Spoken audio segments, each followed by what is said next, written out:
Picture this for a moment, the heavy silence of a newly opened tomb, the dust of millennia swirling in a single beam of torchlight. As your eyes adjust, they fall upon a collection of objects carefully arranged around a sarcophagus. These aren't just random artifacts, they are a deliberate, carefully chosen kit, a kit for a journey. Now ask yourself, what would you pack if you knew you were about to embark on the ultimate trip, a voyage from which no traveler returns? What handful of items would you deem absolutely essential for eternity? For the ancient Egyptians, this was not a hypothetical question. It was the central preoccupation of their entire civilization, and their answer was the subject of meticulous, profound, and sometimes bizarre preparation. They believed that death was not an end, but a perilous transition to a new and everlasting life, and to succeed in that afterlife, you needed the right equipment. This was the Egyptian Afterlife Kit, and it represents one of the most fascinating and elaborate expressions of human belief ever conceived. It's a concept that goes far beyond simple burial goods.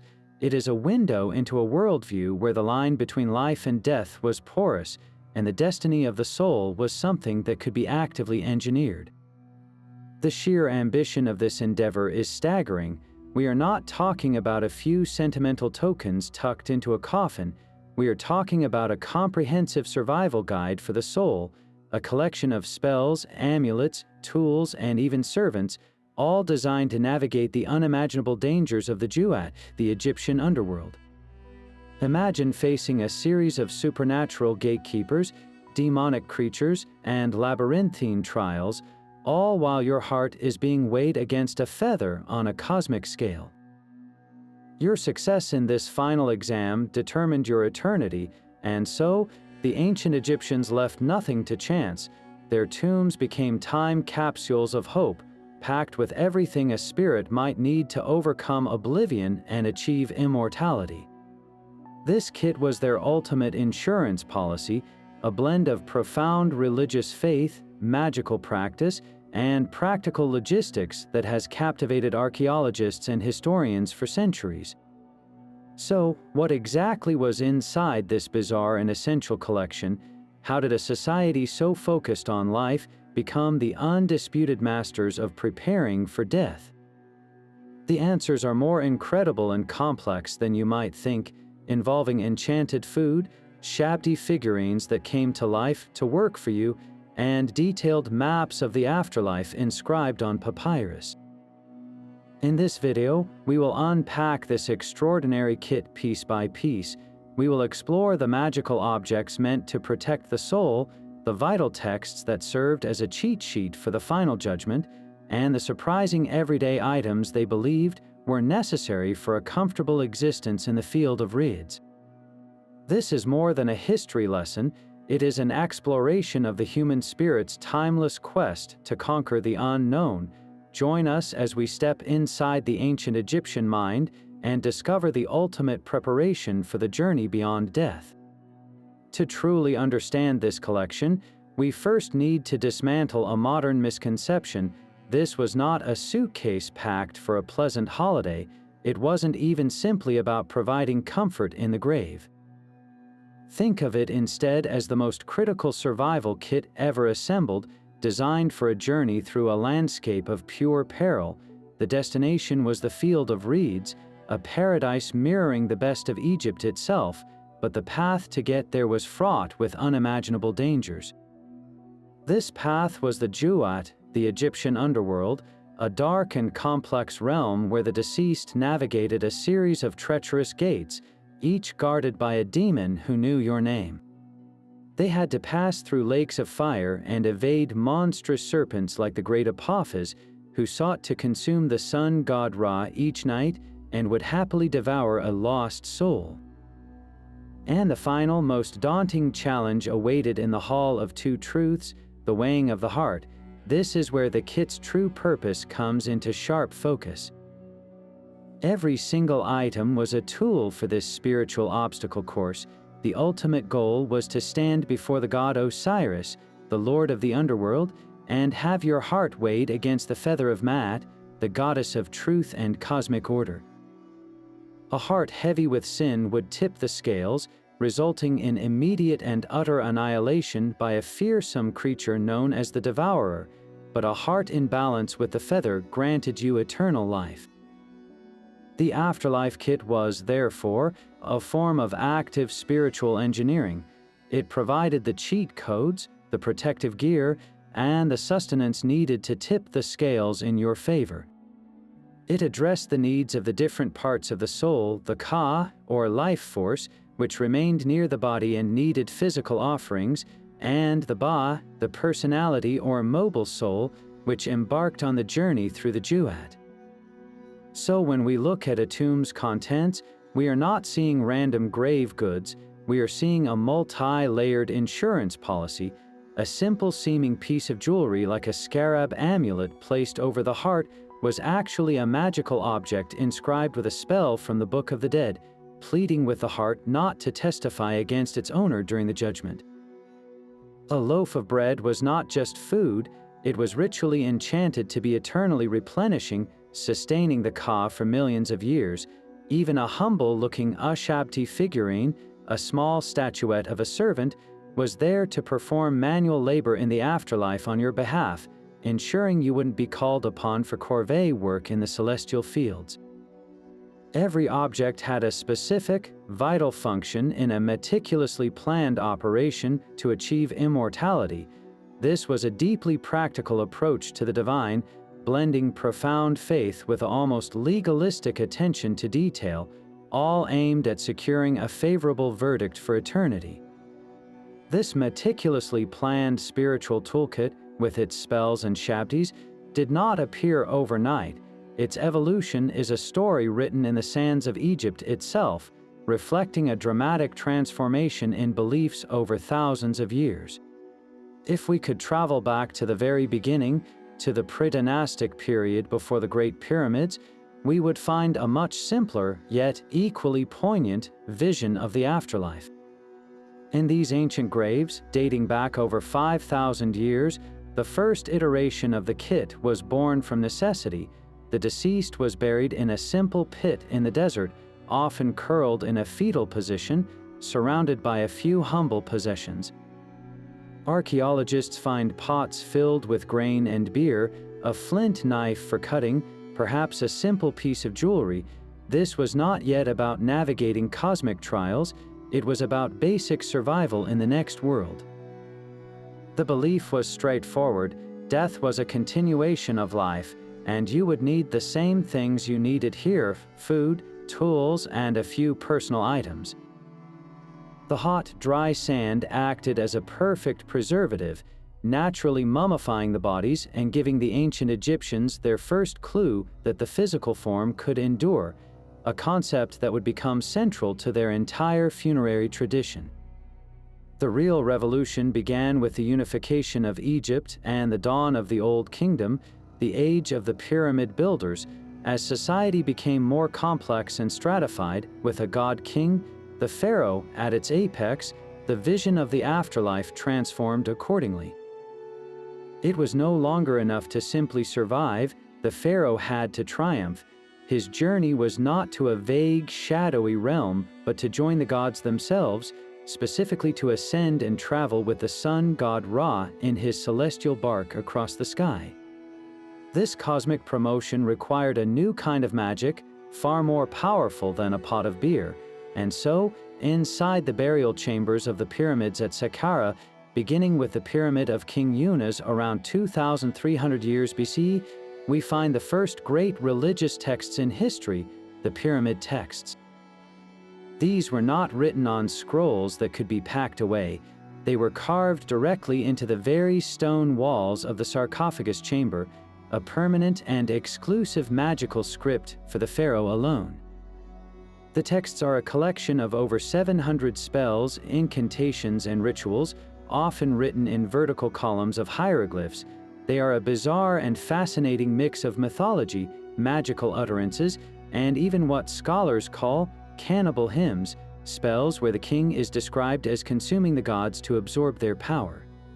The purpose of these texts was to serve as a divine guidebook, providing the pharaoh with the precise words to say to each demonic gatekeeper, the correct names of the gods to invoke, and the magical means to transform into various divine forms, a falcon, a snake, a god of light, to overcome the obstacles of the underworld.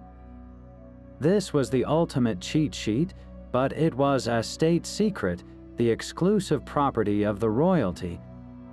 The pyramid itself, a colossal ramp to the heavens, was now lined with spoken magic to ensure the king's ascent, marking a quantum leap from the simple grave goods of the past and establishing a template that would eventually, over centuries, trickle down to the elite and then to the common people, democratizing the dream of eternal life. But the exclusive royal monopoly on the afterlife could not last forever. The Old Kingdom, with its god-like pharaohs and colossal pyramids, eventually crumbled, giving way to a period of political fragmentation and social upheaval known as the First Intermediate Period.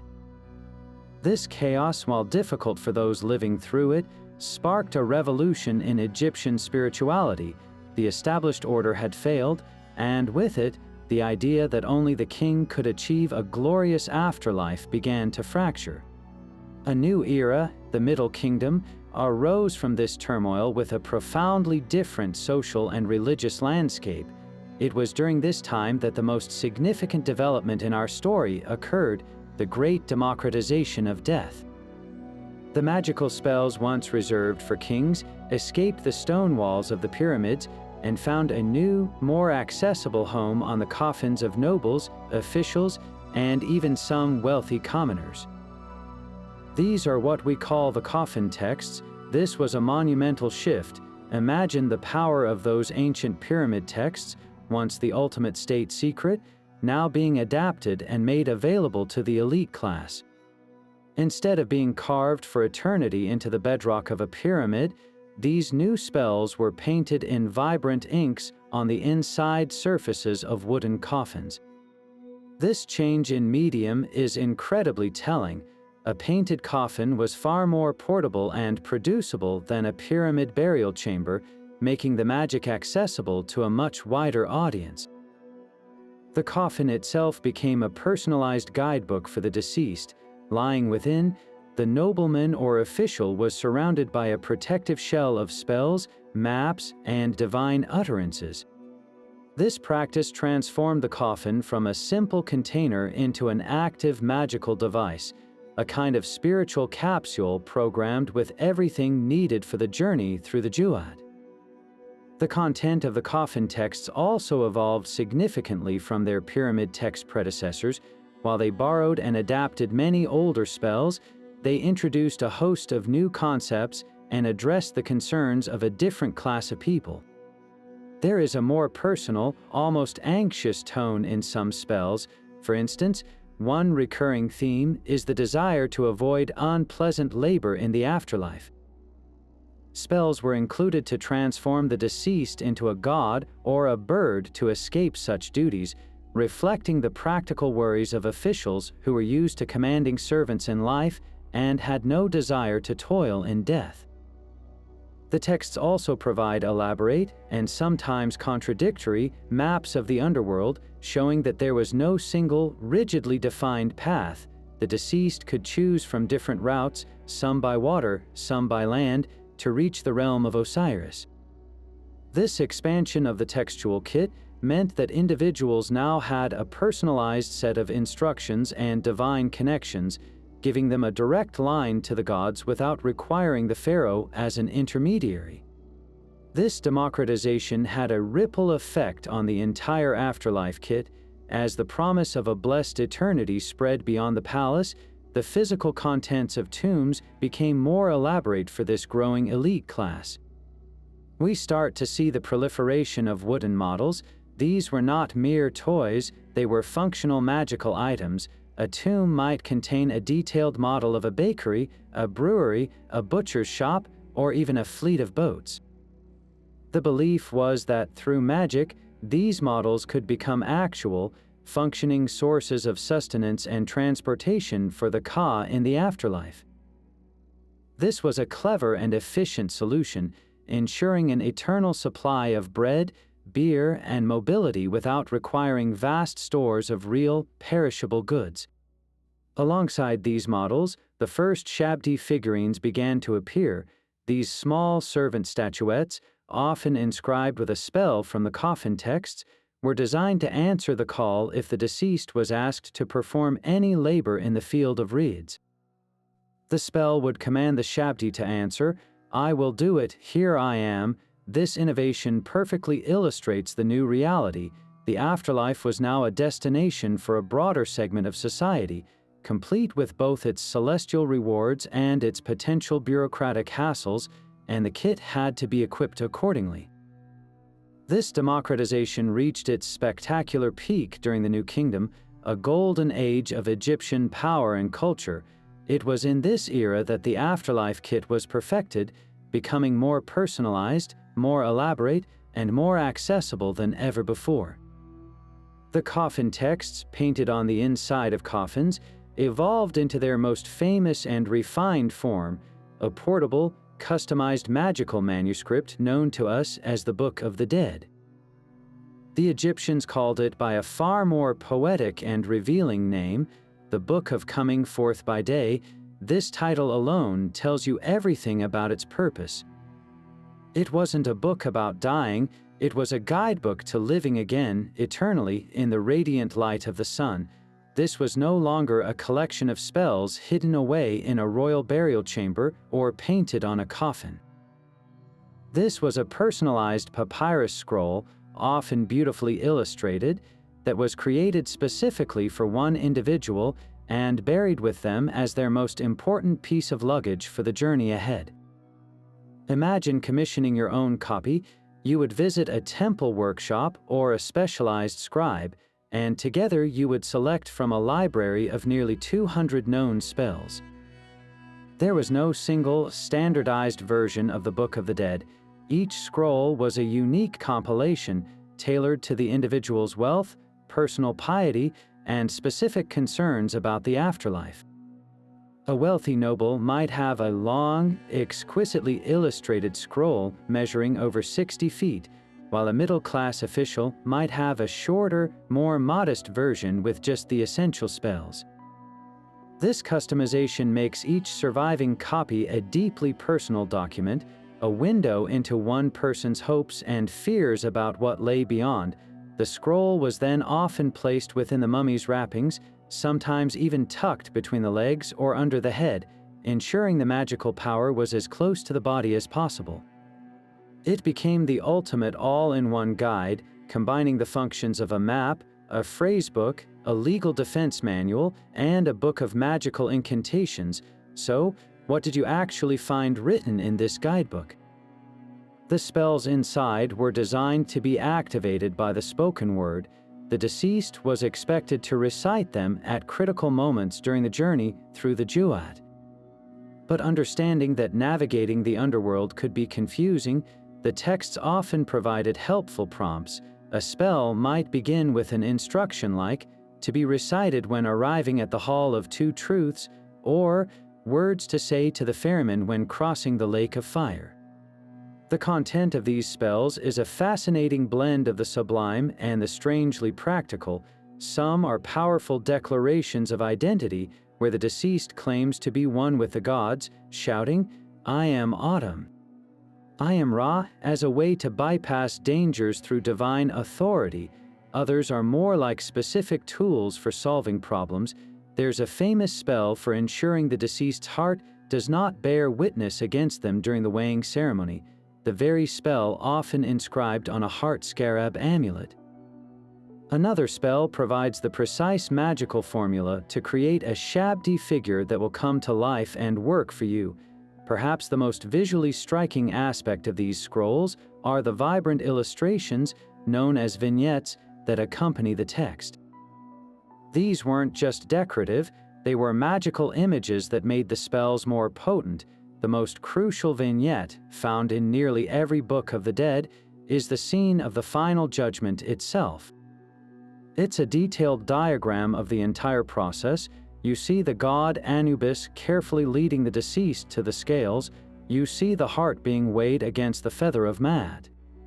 You see the god Thoth with his ibis head standing by to record the result, and lurking nearby is the terrifying hybrid creature Ammit, the devourer, part lion, part hippo, part crocodile, waiting to consume the heart if it fails the test. For the deceased, this image was more than a picture, it was a form of spiritual rehearsal. By possessing this illustrated guide, they were visualizing their success, programming their soul for a positive outcome.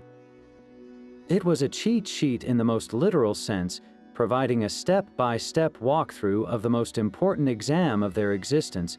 This combination of personalized text and powerful imagery made the Book of the Dead the crowning achievement of the Egyptian Afterlife kit, an ingenious tool that put the power of the gods directly into the hands of the individual. Of all the spells contained within the Book of the Dead, none was more critical, more dramatic, or more psychologically profound than spell 125. This was the ultimate test, the final exam for which all other preparations were merely a warm-up. The scene it describes is the climax of the entire Egyptian afterlife journey, the judgment in the Hall of Two Truths. Imagine standing in a vast, shadowy hall, its architecture supported by towering gods and demonic figures. At the center of this cosmic courtroom stands a giant scale.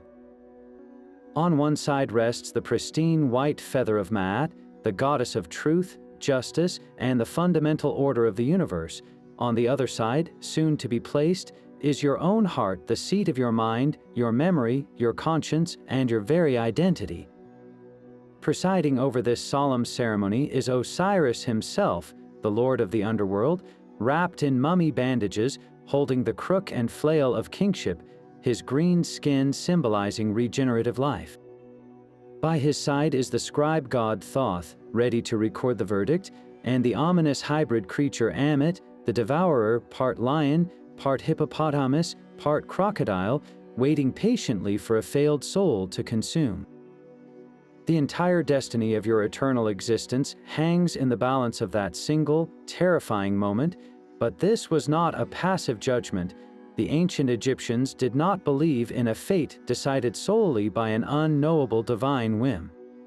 Spell 125 gave the deceased an active voice, a script for their own defense. This defense took the form of a remarkable declaration known to us as the negative confession. The deceased did not confess to sins. Instead, they stood before Osiris and a panel of 42 assessor gods and declared their innocence from a list of 42 specific wrongdoings. This was not a humble admission of virtue but a powerful, assertive speech act, a magical utterance designed to shape reality by proclaiming, "I have not stolen, I have not caused pain, I have not told lies." The deceased was not necessarily claiming a life of absolute moral perfection. They were performing a ritual of purity, using the power of the spoken word to align their heart with the feather of Maat. It was a way of magically lightening the heart, of ensuring it would not bear any heavy, accusatory weight when placed upon the scales. The list of declarations offers a fascinating window into the Egyptian moral universe. They cover a wide range of offenses, from the major and universal, "I have not committed murder," "I have not robbed the gods," to the surprisingly specific and bureaucratic, "I have not reduced the grain measure," "I have not stopped the flow of water." Some confessions reveal a deep social conscience, "I have not caused anyone to hunger," "I have not made anyone weep." Others protect the sacred order, "I have not cursed a god," "I have not stolen temple property." What emerges is a code of ethics that valued truth, social responsibility, respect for the gods, and fairness in trade and administration. To stand before Osiris and truthfully recite these negations was to prove you had lived in harmony with Maat, that you had contributed to, rather than disrupted, the cosmic balance. This was the ideal, the standard to which every Egyptian hoped to be held. And what if your heart, heavy with a secret sin, threatened to sink the scale.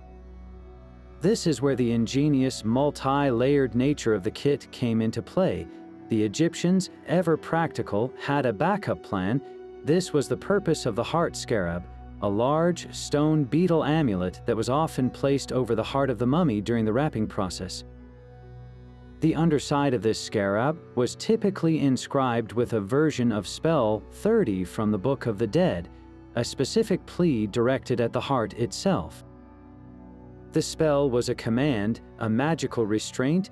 "O my heart of my mother, O my heart of my mother, do not stand up against me as a witness, do not oppose me in the council.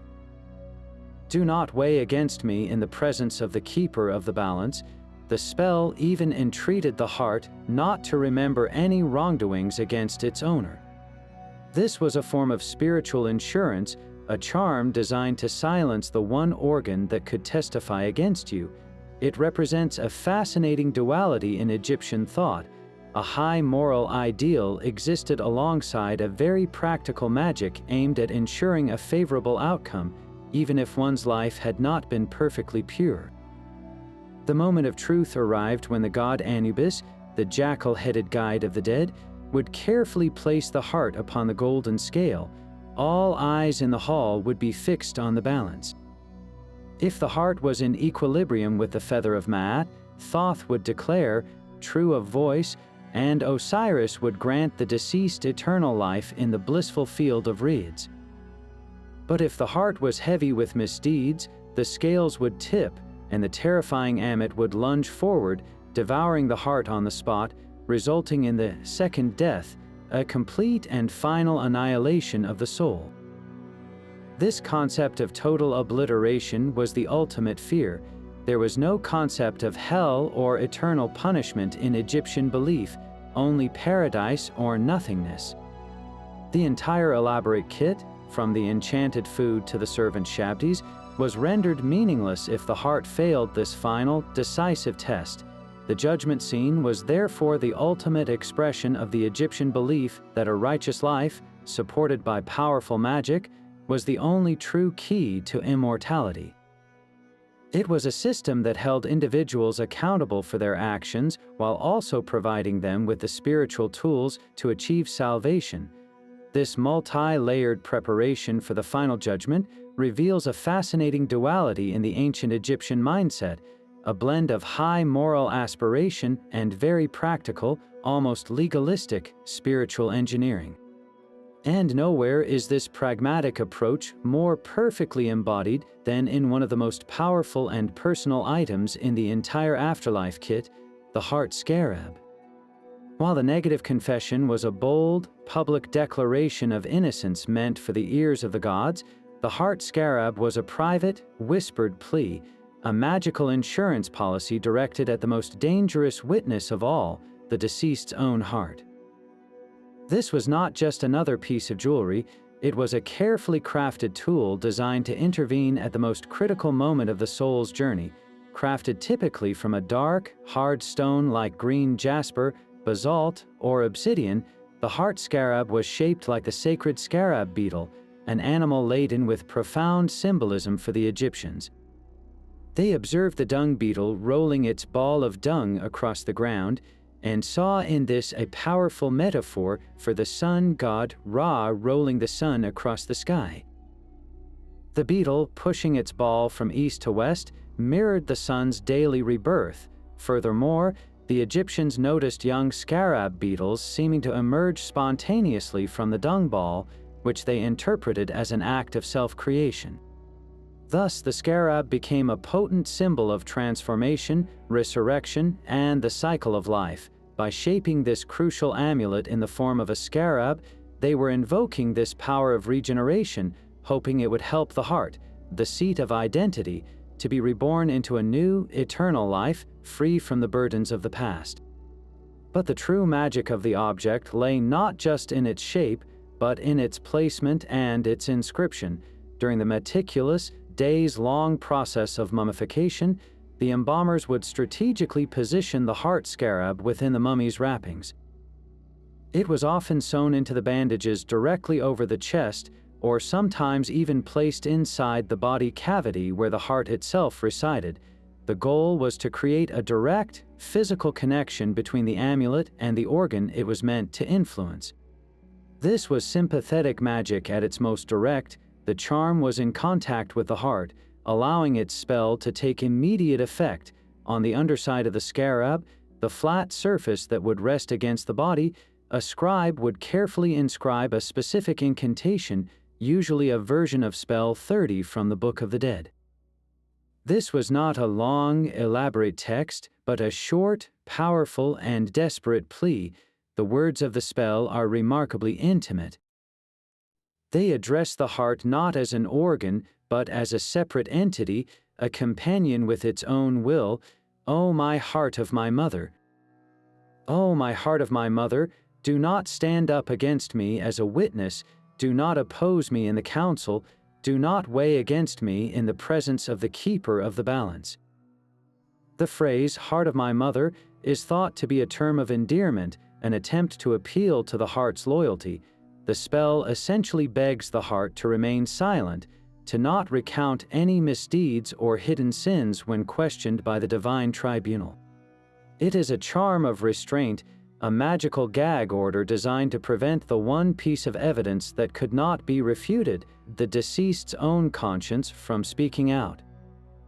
It acknowledges a very human fear that despite our best efforts, our own memories and regrets might ultimately condemn us. This creates a profound tension with the ideals of the negative confession. On one hand, the deceased proclaims their innocence before the gods. On the other, they are magically muzzling their own heart, just in case that proclamation isn't entirely accurate. This isn't necessarily seen as hypocrisy, but rather as a comprehensive strategy. The Egyptians were covering all their bases. The confession was the ideal outcome, the proof of a life lived in mad. The Heart Scarab was the backup plan, a necessary precaution in case the heart, weighed down by a moment of weakness or a forgotten transgression, threatened to betray its owner. It reflects a realistic understanding of human nature, that perfection is elusive, and provides a magical solution to ensure that a single mistake doesn't lead to eternal oblivion.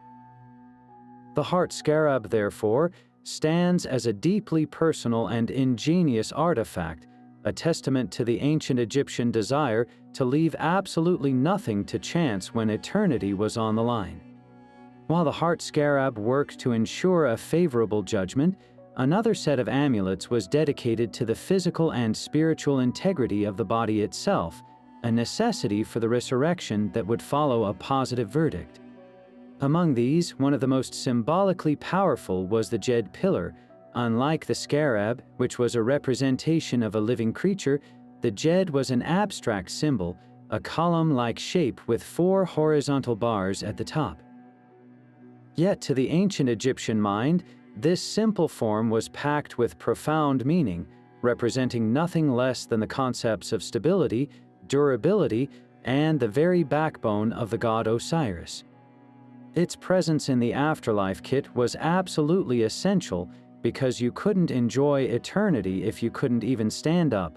The mythology behind the Djed pillar is deeply tied to the story of Osiris, the god of the afterlife.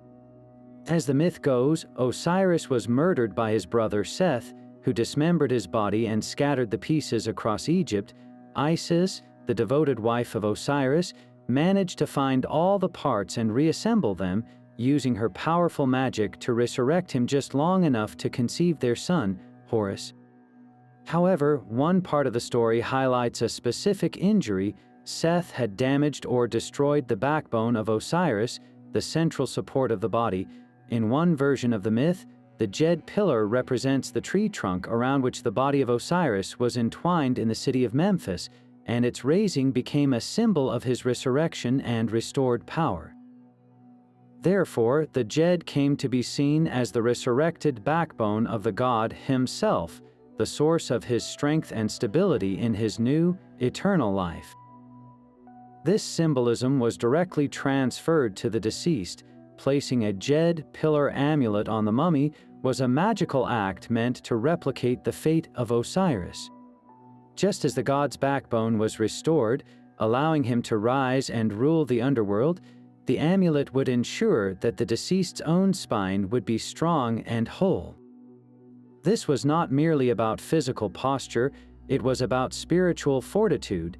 To stand up in the afterlife was synonymous with being resurrected, with having the power and presence to exist among the gods and enjoy the rewards of the field of reeds.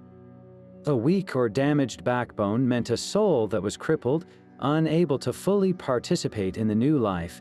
The Jed Pillar amulet was a guarantee against this, a magical reinforcement that promised the deceased would be able to rise, walk, and thrive for all eternity. These amulets were typically crafted from materials that carried their own symbolic weight. One of the most common was faience, a glazed ceramic that the Egyptians perfected. They could produce it in a brilliant turquoise, blue, or green, colors that evoked life, vitality, and regeneration.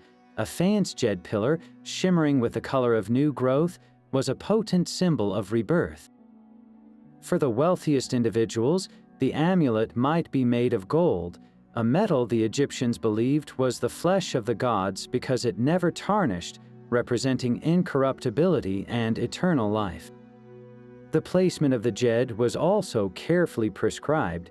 It was often strung on a necklace and placed on the mummy's neck, positioning it along the central axis of the body, close to the spinal column. In some instances, multiple Jed pillars might be included among the wrappings, creating a powerful network of magical stability throughout the body.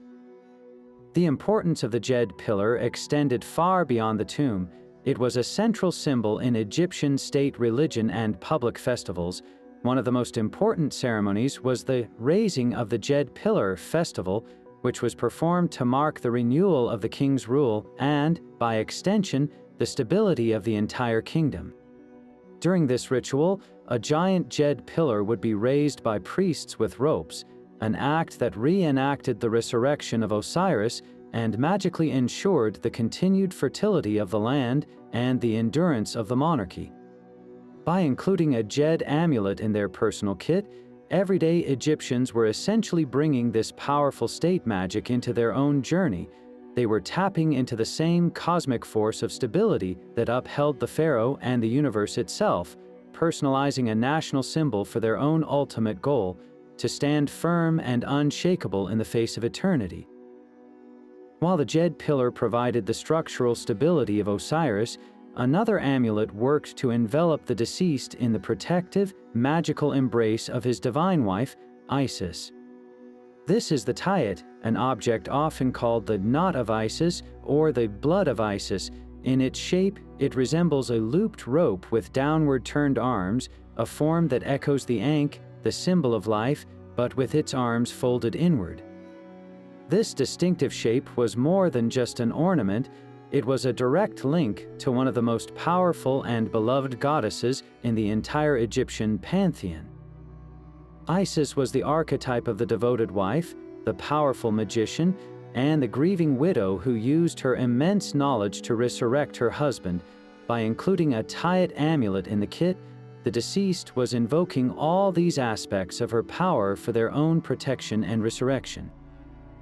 The connection to blood is central to understanding the Tayet's profound significance. The amulet was almost invariably made from stones of a deep, red hue, most commonly red jasper or carnelian. These materials were deliberately chosen for their color, which the Egyptians associated with blood, and therefore with life, power, and regenerative force. The name Blood of Isis points directly to a potent element of her mythology. In one version of the Osiris story, when Isis was searching for the scattered pieces of her husband's body, she wept tears of blood. In another, more magical interpretation, the blood represents the potent, life-giving fluid that Isis used in her spells to restore Osiris to a state of vitality. Thus, the red Tayet amulet was believed to be infused with this very essence, a concentrated drop of divine, magical blood capable of protecting the deceased from decay and the malevolent forces of the underworld. Its function was comprehensive.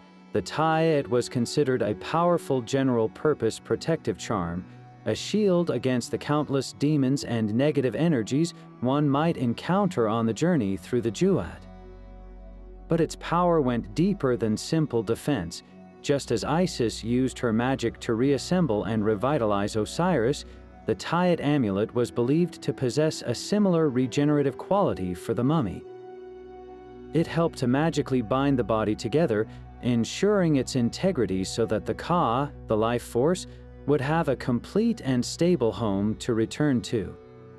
It safeguarded the process of transformation, helping the deceased to be remembered in both the literal and figurative sense, moving from a state of death to one of eternal life. This made it a perfect complement to the Jed pillar. While the Jed ensured you could stand up, the Tayat ensured you were whole and protected. The placement of the Tayat on the mummy was as symbolic as the object itself. It was frequently positioned on the neck or upper chest of the deceased. This location was strategic, placing the amulet near the throat, the gateway for breath and speech, and close to the heart, the center of being. In some instances, Tayat amulets were found tied directly into the linen bandages, their knot-like shape reinforcing the idea of binding and securing the body. This careful placement was a ritual act meant to recreate the protective gesture of Isis herself, as if she were personally fastening the amulet onto the deceased to watch over them. Often, the Tayat was paired with the Jed pillar, and inscriptions on coffins or tomb walls sometimes show the two symbols together, representing the united power of Osiris and Isis, the stability of resurrection and the magic of protection working in harmony for the benefit of the soul. This combination offered a complete package, the strength to rise and the magical safeguard to thrive in the afterlife. While the Jed pillar provided stability and the Tayat offered protection, one symbol in the Egyptian pantheon promised the ultimate prize itself, the gift of life eternal. This is the Ankh, arguably the most recognizable and enduring icon from ancient Egypt. In countless tomb paintings, temple reliefs, and statues, we see gods and pharaohs confidently clutching this curious object, a cross-like shape with a teardrop-shaped loop at the top. It is often held to the noses of kings and deities, as if they are breathing in its essence. This simple yet profound gesture reveals the Ankh's fundamental meaning. It is the key of life, the very symbol of existence, breath, and eternal vitality. Its inclusion in the afterlife kit was not merely for protection or stability, it was an active tool, a divine conduit intended to channel the power of life itself into the deceased, ensuring their rebirth and sustained existence in the field of reeds. The origin of the Ankh's distinctive shape is a subject of fascinating debate among Egyptologists, with several compelling theories. One prevalent idea suggests it represents a sandal strap.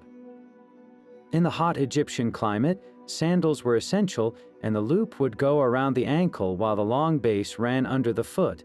This seemingly mundane object as a source for a sacred symbol makes sense when you consider that to live in Egyptian could be expressed as to have sandals, implying the freedom and ability to walk the earth.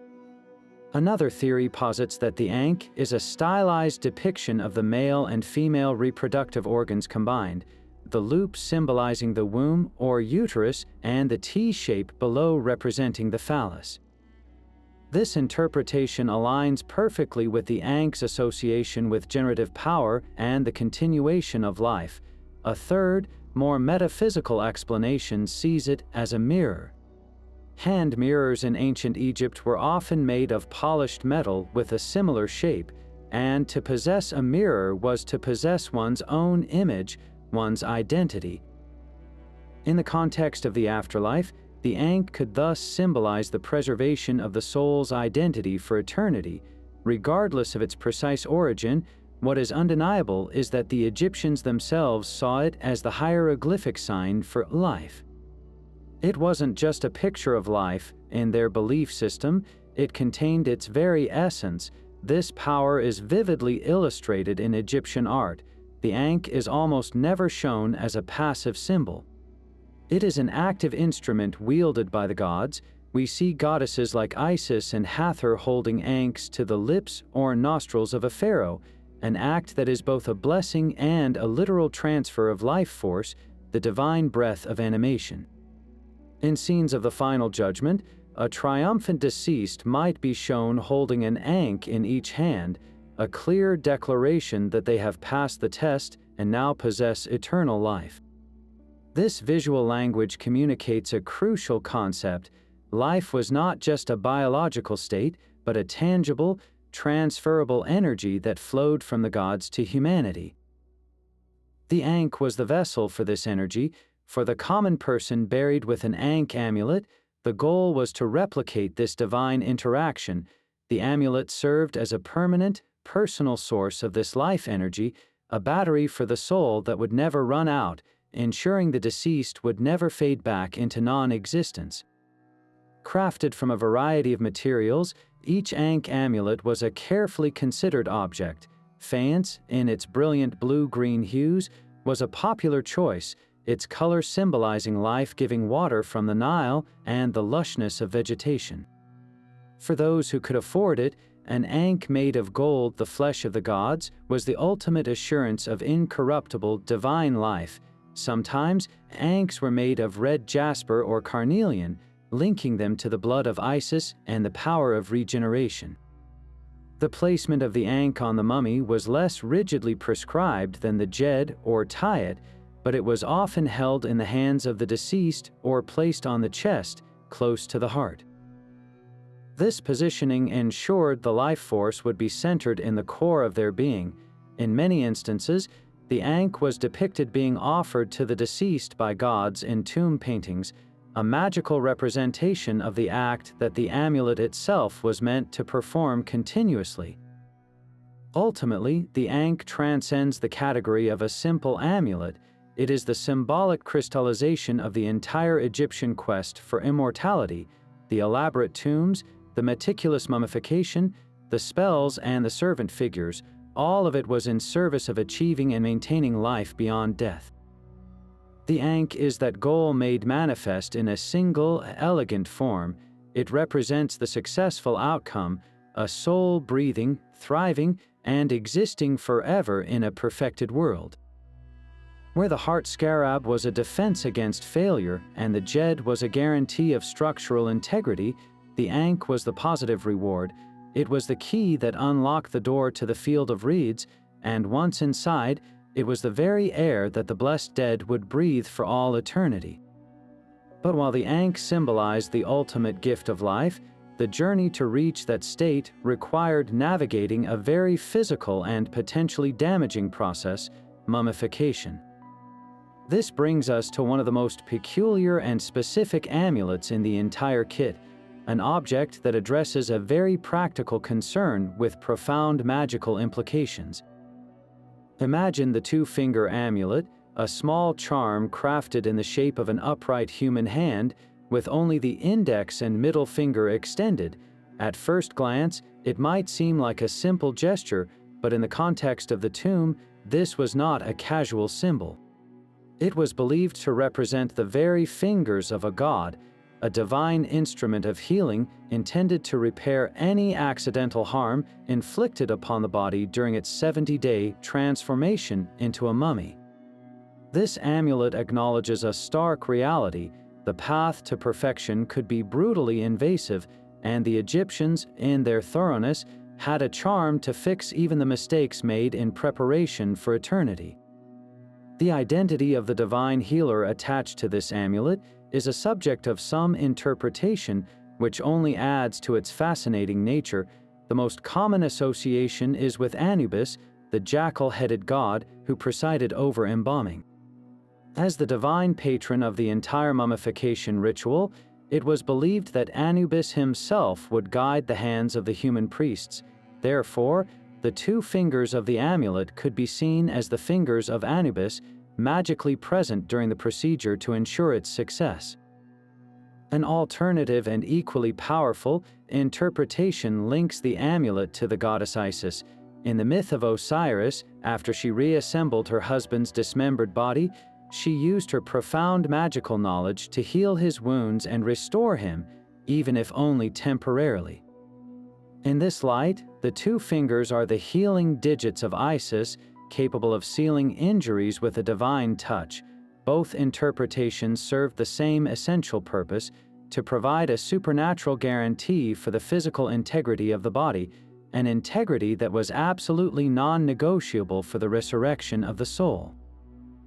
The need for such an amulet becomes clear when we consider the complex and risky nature of the mummification process.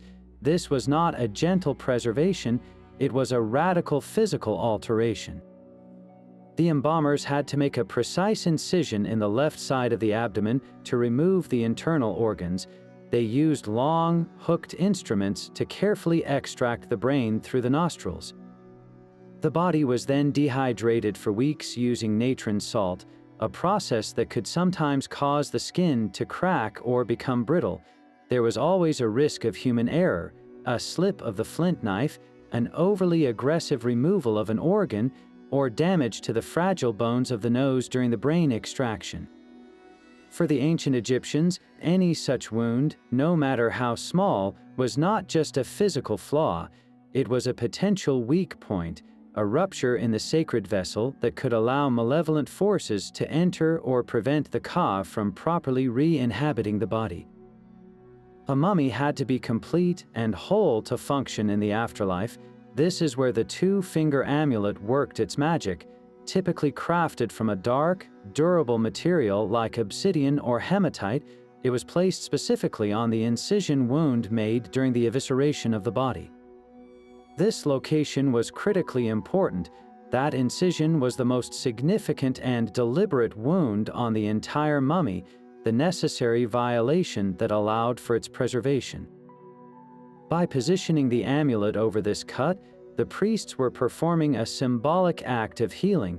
They were magically stitching the wound shut with the fingers of a god, transforming a site of vulnerability into a point of divine strength. The belief was that the amulet would actively heal the tissue, sealing it against spiritual decay and physical corruption for all eternity. It ensured that the body, which had been open to be saved, would be perfectly closed and whole once more, ready for its new, everlasting life. The two-finger amulet, therefore, represents the remarkable thoroughness of the Egyptian afterlife kit. It is a charm that anticipates imperfection within the very ritual designed to create perfection. It serves as a powerful reminder that the Egyptians viewed the journey to the afterlife as a series of concrete steps, each with its own potential hazards that required specific countermeasures. From the cosmic judgment of the heart to the physical integrity of a single surgical cut, no detail was too small to be addressed with a carefully designed magical solution. This amulet was the final safeguard in the physical preparation of the body, the last magical touch that ensured the meticulously preserved vessel was truly ready to sail into eternity. Protecting the body from the neck up was considered just as crucial as safeguarding the heart or spine, leading to two particularly fascinating amulets designed for the journey, the vulture collar and the headrest. These objects, though serving very different functions, shared a common goal: to ensure the deceased could rest securely and awaken rejuvenated, mirroring the most fundamental cycle of life in the Egyptian universe. Imagine a broad, pectoral-like collar not made of simple beads, but fashioned from gold and inlaid with precious stones, shaped into the outstretched wings of a vulture. This was not merely a piece of royal jewelry, it was a portable, magical embodiment of the goddess Nekhbit, the powerful vulture deity who served as the divine protector of Upper Egypt. In life, the pharaohs were under her wing. In death, every individual who could afford such an amulet could claim that same formidable protection for their own vulnerable neck and head. The choice of a vulture was deeply symbolic. To modern sensibilities, Vultures might seem like ominous scavengers, but the ancient Egyptians saw them very differently. They observed the vulture's immense wingspan, its ability to soar higher than almost any other bird, and its fierce protective nature over its young. This made it a perfect symbol of maternal, encompassing shelter. The goddess Nekhbit was often called the White One of Nekhin, and she was depicted as a vulture with wings spread wide in a protective gesture. When rendered as a collar amulet, those wings were designed to curve over the shoulders of the mummy, creating a magical shield that no evil force could penetrate. The belief was that wearing this symbol would invoke Nekhbit's power directly, placing the deceased under her eternal guardianship as they slept within the tomb and as they traveled through the perils of the Jewad. It was a piece of defensive jewelry that transformed the wearer, offering a divine safeguard for one of the body's most critical areas, while the vulture collar provided a shield of divine protection. Another, far more humble-looking object addressed a surprisingly practical concern: the need for a good night's sleep for all eternity. This was the headrest amulet. In daily life, Egyptians used headrests made of wood, stone, or ivory to support their heads while sleeping, a design that elevated the head off the ground to allow for air circulation in the hot climate. But the funerary version was a tiny, amulet-sized replica, often carved from hematite or other dark, hard stones. Its purpose, however, was anything but mundane. This small charm was meant to magically elevate and support the head of the deceased, ensuring they could rest peacefully within the sarcophagus and, most importantly, awaken safely in the afterlife. The act of awakening was profoundly symbolic, directly echoing the daily rebirth of the sun god Ra. Each sunrise in Egypt was seen as a monumental event, the triumph of light over darkness, of life over chaos. The sun god Ra was believed to travel through the underworld each night, facing countless dangers, only to be reborn at dawn. For the Egyptians, the deceased's journey mirrored this cycle. The tomb was their underworld, the place of darkness and potential peril.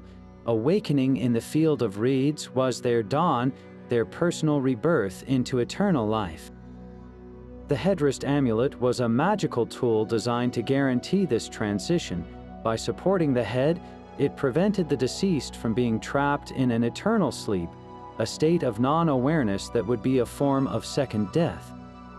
It ensured that the soul would be roused, just as Ra was each morning, to take its place in the radiant, everlasting day of the afterlife. This connection turns a simple object of comfort into a profound symbol of hope and resurrection, a charm that linked the most intimate human experience, sleep, to the grandest cosmic cycle. But what about the work? After achieving the blissful state of the field of reeds, a paradise mirroring the fertile Nile Valley, would the blessed dead be expected to till fields, dig canals, or move sand for all eternity? The ancient Egyptians, with their characteristically pragmatic view of the afterlife, believed so. This potential for celestial manual labor introduced one of the most ingenious and beloved elements of the entire kit, the ushabti.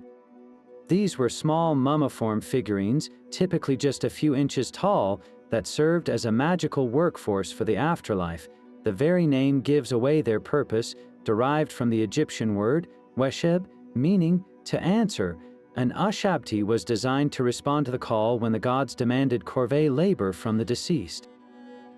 In essence, they were supernatural substitutes, ensuring that eternal bliss didn't include back-breaking toil. Imagine the scene. In the idealized field of reeds, a divine overseer might call out your name, summoning you to help irrigate the celestial fields or transport grain. Instead of you having to step forward, the spell inscribed on your ushabti figurine would activate it. The little statue would magically come to life, stand up, and declare, "Here I am. I will do it." It would then proceed to perform the required task on your behalf, allowing you to continue your eternal existence in peaceful leisure. This concept reveals a fascinating aspect of the Egyptian worldview. The afterlife was not a purely spiritual realm of abstract contemplation, but a very real, functioning society that required maintenance. And just as a wealthy individual in life would have servants to handle manual chores, a prudent individual preparing for death would pack a staff for the afterlife. The evolution of these figurines is a story in itself. The earliest examples, dating back to the Middle Kingdom, were often simple wax or wooden figures. Initially, a tomb might contain just one or two of these servant statuettes, but as the concept of the afterlife became more democratized and the bureaucracy of the gods seemed to grow more complex, the number of ushabtis in a single tomb exploded. By the New Kingdom, it became standard practice for an elite individual to be buried with a full workforce. This meant one ushabti for every day of the Egyptian year, 365 plus 36 overseers, each responsible for managing a team of 10 workers. That's a total of 401 figurines, a veritable army of servants ready to answer any and all calls to duty for all eternity. The craftsmanship of these figurines varied tremendously based on the owner's wealth and status. For a commoner, an ushabti might be a crudely molded faience statuette with minimal detail, but for a pharaoh or a high-ranking official, they were exquisite works of art. They were carved from precious materials like ebony, cedar wood, or even lapis lazuli. Many were fashioned from vibrant blue or green faience, their color symbolizing rebirth and fertility. They were often intricately detailed, holding miniature hoes, baskets, or picks to signify their readiness for work. Some were even placed in their own tiny model coffins, reflecting the care with which this magical workforce was treated. The most important feature, however, was the inscription. Nearly every ushabti was carved with a version of spell 6 from the Book of the Dead, the very incantation that granted it the power to speak and act. This spell was the magical programming that turned a simple statue into an obedient, eternal servant. This practice of including a substitute workforce highlights the Egyptians' desire to control every aspect of their posthumous fate. They were not leaving their comfort in the afterlife to chance. By provisioning their tomb with this miniature army, they were ensuring that their existence in the field of rids would be one of leisure and honor, free from the indignity of labor. The ushabti is perhaps the ultimate expression of the ancient Egyptian blend of profound spiritual belief and down-to-earth practicality. It's a concept that feels both strangely familiar and utterly alien, a solution to a problem that only a civilization utterly devoted to engineering a perfect eternity could have conceived. Of all the steps in the mummification process, perhaps the most invasive was the removal of the internal organs, a necessary procedure to prevent the body's rapid decay from the inside out. But for the ancient Egyptians, these organs were not simply discarded as waste. They were considered essential components of the individual, each imbued with its own significance and requiring its own sacred protection for the afterlife. This belief led to the creation of one of the most iconic and visually striking elements of the burial kit, the set of 4 canopic jars. These were not ordinary storage containers, they were miniature sarcophagi, each one dedicated to safeguarding a specific organ under the watchful eye of a unique guardian deity. The very act of placing the organs in these jars was a ritual of preservation and a declaration that every part of the deceased, both inside and out, was destined for resurrection.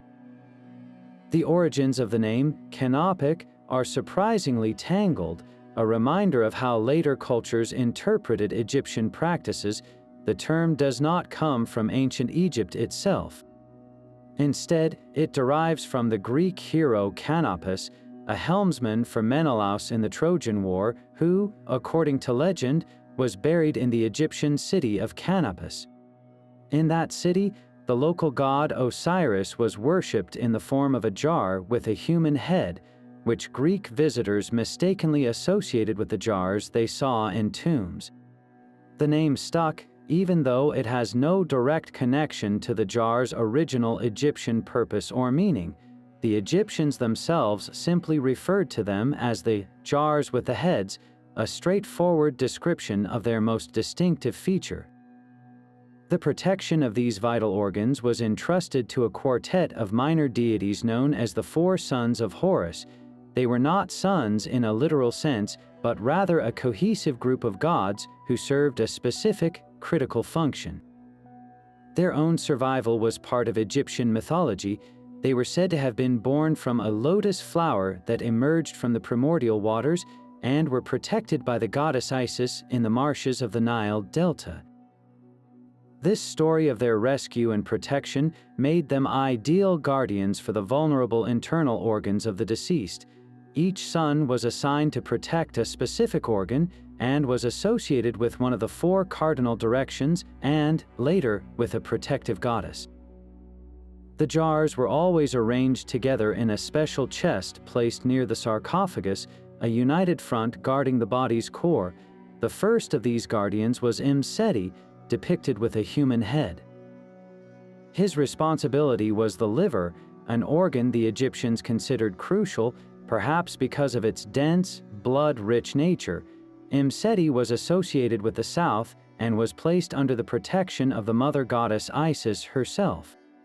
The choice of a human head for his likeness may reflect the liver's perceived importance in human vitality and emotion. The second guardian, Duamutaf, had the head of a jackal. He was given charge of the stomach. His association was with the east, the direction of the rising sun and rebirth, and he was watched over by the goddess Neith, a powerful creator deity. The jackal head links Duamutef to Anubis, the god of embalming, suggesting a direct connection to the funerary process and the stomach's contents, which were purified during mummification. The third son, Hapi, is easily confused because he shares a name with the god of the Nile inundation, but this Hapi is distinct, bearing the head of a baboon. His duty was to protect the lungs, the organs of breath, and thus life itself. He was linked to the north and was guarded by Nephthys, the sister of Isis and a goddess associated with mourning and the transition into the afterlife. The baboon was a solar animal in Egyptian mythology, often depicted greeting the dawn with loud cries, making it a fitting guardian for the organs that facilitated the breath needed for a new, eternal life. Finally, there was Qebehsenuuf, who had the head of a falcon. His charge was the intestines, and his association was with the west, the domain of the dead. He was protected by Serket, the scorpion goddess, a deity of magic and healing who could ward off venomous threats. The falcon, a symbol of the god Horus, represented speed and keen sight, qualities perhaps deemed necessary to protect the vulnerable entrails. The evolution of canopic jars over centuries reveals shifting religious ideas and artistic styles. In the Old Kingdom, the jars were simple and undecorated, with plain lids. By the Middle Kingdom, the lids began to be sculpted with human heads, possibly representing the deceased themselves, emphasizing that the organs remained a part of the individual. It was in the New Kingdom that the classic format with the four distinct animal and human heads became standardized. The jars themselves were typically crafted from limestone, alabaster, pottery, or even wood for less wealthy individuals. For royalty, they could be made of stunning calcite Egyptian alabaster or covered in gold leaf, true masterpieces of the stone carver's art. The organs, after being dried in natron salt, were anointed with oils and resins and wrapped in linen packets before being placed inside the jars, which were then sealed with stoppers and often further secured within a canopic chest. This meticulous care for the internal organs highlights a fundamental Egyptian belief: the body had to be complete to function in the afterlife. While the heart was left in the body to be weighed in the afterlife, the other major organs were still considered integral to the person's identity and well-being. By preserving them separately in these sanctified containers, each under the direct guardianship of a deity, the Egyptians ensured that the deceased would be physically whole upon resurrection.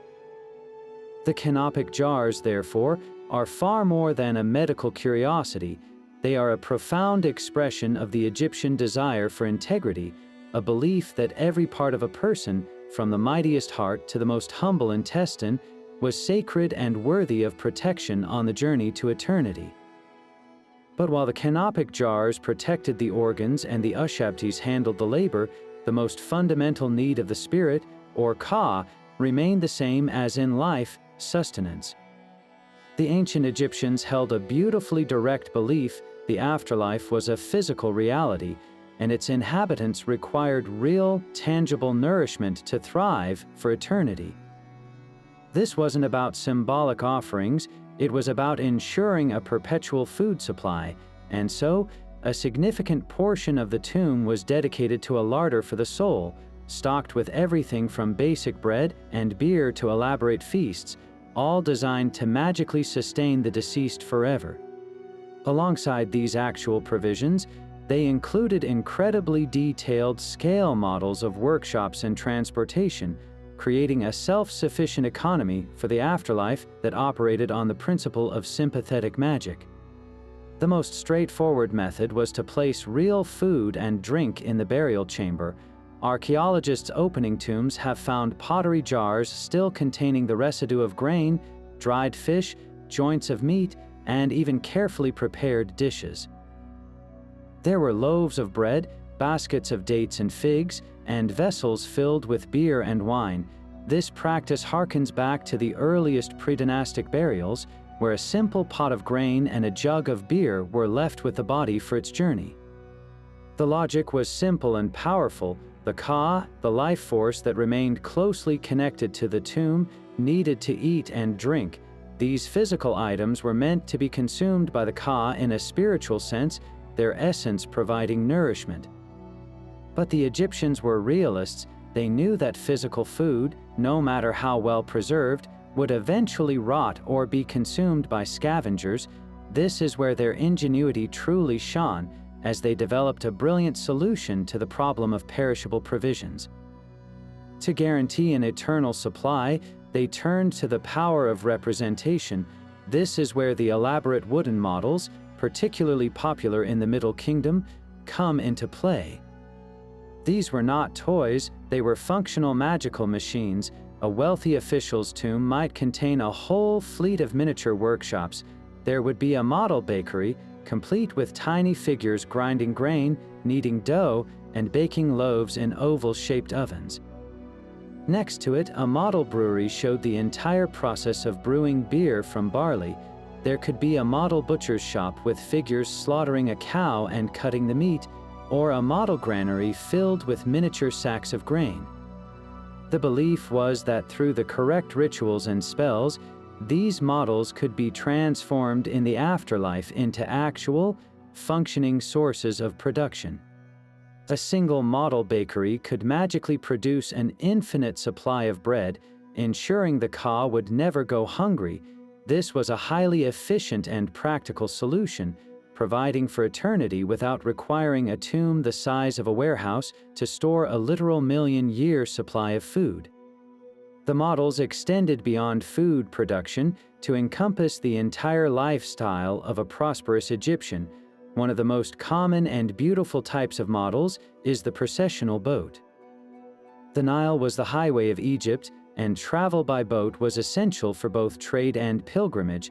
A model boat, complete with its crew, oars, and a cabin for the tomb owner, was included to provide magical transportation for the ka in the afterlife. It could be used to travel the celestial Nile, to accompany the sun god Ra on his daily journey, or to visit sacred sites. Other models depicted weaving workshops, carpenter shops, and even scenes of everyday life like fishing or herding cattle. These weren't just nostalgic depictions of a life left behind, they were active provisions.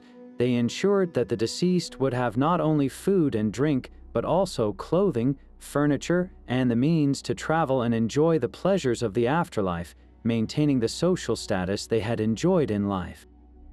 Perhaps the most crucial element of this sustenance, however, was the concept of the voice offering. Even with all the real food and magical models, the Egyptians created a failsafe, a written menu for eternity. Inscribed on the walls of the tomb chapel, or on a special offering stela placed within, was a standardized list of provisions. It would typically begin with the phrase, "an offering which the king gives to Osiris," and then list everything the Ka might desire: thousands of loaves of bread, jars of beer, oxen, fowl, alabaster vessels, linen, and every good and pure thing upon which a god lives. This was not just a wish list. The belief was that any visitor to the tomb who recited this inscription aloud would magically activate it, providing the offerings for the Ka in the spiritual realm. The spoken word had creative power. To say the words, "1,000 loaves of bread," was to make those loaves exist for the deceased.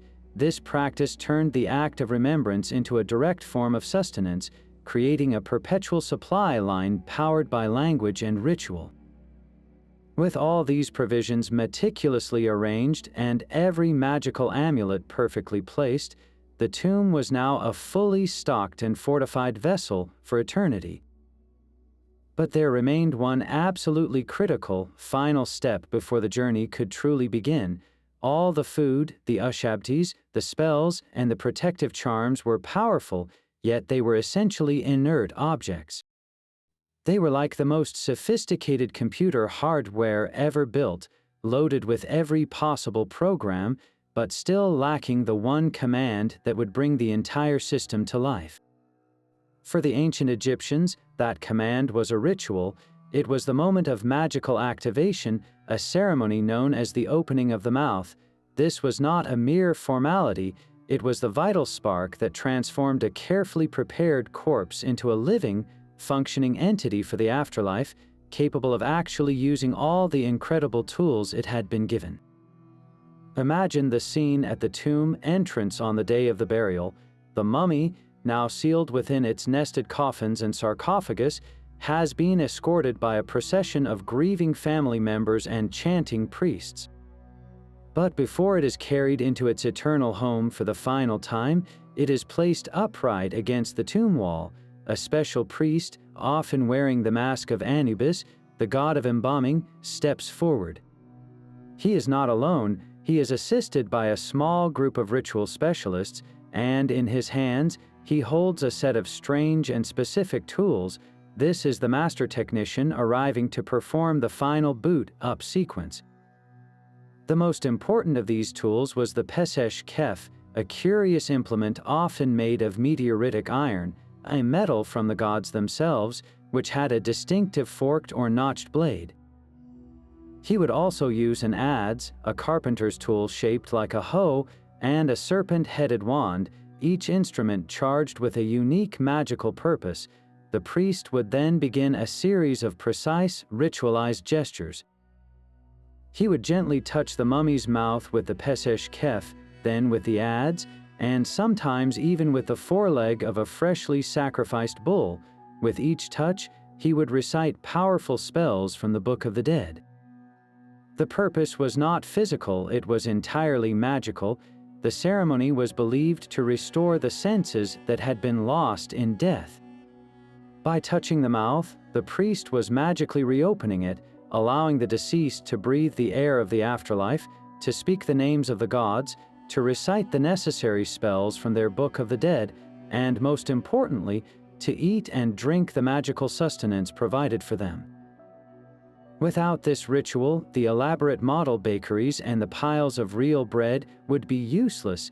The Ka would starve, unable to consume their essence. But the ceremony did not stop at the mouth. The priest would then move the tools to touch the eyes, the ears, and the nose. Each action had a profound significance. Restoring the eyes allowed the deceased to see the radiant light of the afterlife and behold the faces of the gods. Opening the ears granted them the ability to hear the divine commands and the words of their loved ones who might speak to them from the world of the living. Clearing the nose enabled them to breathe in the sweet breeze of the field of reeds. In one powerful, multi-sensory ritual, the individual was being reanimated not as a physical being of flesh and blood, but as an ak, a glorified, effective spirit, fully equipped to interact with its new environment.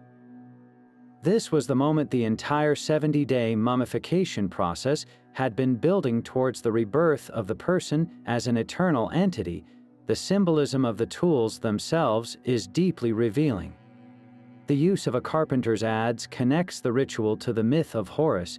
In one story, the god Horus used an adze to forcibly open the mouth of his dead father, Osiris, to restore his senses and facilitate his resurrection. By reenacting this mythical event, the priest was channeling the power of that original, divine act of resurrection. The sacrificed bull's leg represented the foreleg of the constellation Ursa Major, which the Egyptians saw as the imperishable leg of the bull of heaven, a symbol of eternal strength that was now being transferred to the deceased. Even the number of touches was significant. The ritual was often performed 36 times, a number associated with the 36 constellations known to the Egyptians, thereby linking the deceased to the entire cosmos. Every aspect of the ceremony was designed to weave the individual back into the fabric of the universe, alive and aware. The success of the opening of the mouth ceremony was the difference between a functioning afterlife and a silent, dark oblivion. It was the final, essential piece that connected all the other components of the kit. A Ushabti could answer the call to work, but only if its master could hear the command first. The spells in the Book of the Dead were potent, but only if the deceased had a voice to recite them. The offerings of bread and beer were abundant, but only if the individual had a mouth to consume them. This ritual was the keystone that locked the entire elaborate structure into place. It turned the tomb from a static museum of artifacts into a dynamic, operating system for eternity, ensuring that the soul, now fully awakened and empowered, could finally step into the light of its everlasting day. Yet with all these powerful rituals and provisions, none of it would matter if the final resting place itself was not secure. The tomb was far more than a simple hole in the ground or a chamber to store a body. It was the ultimate protective shell, the final and most fundamental component of the entire afterlife kit.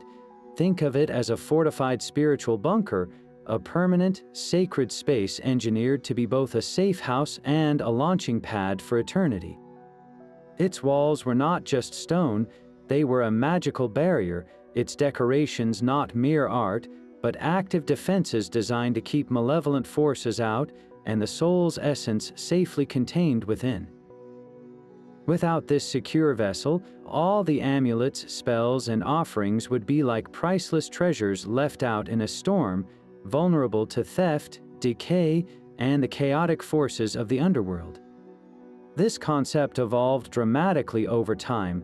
For the earliest Egyptians, a simple pit grave in the desert, where the hot, dry sand naturally preserved the body, was sufficient.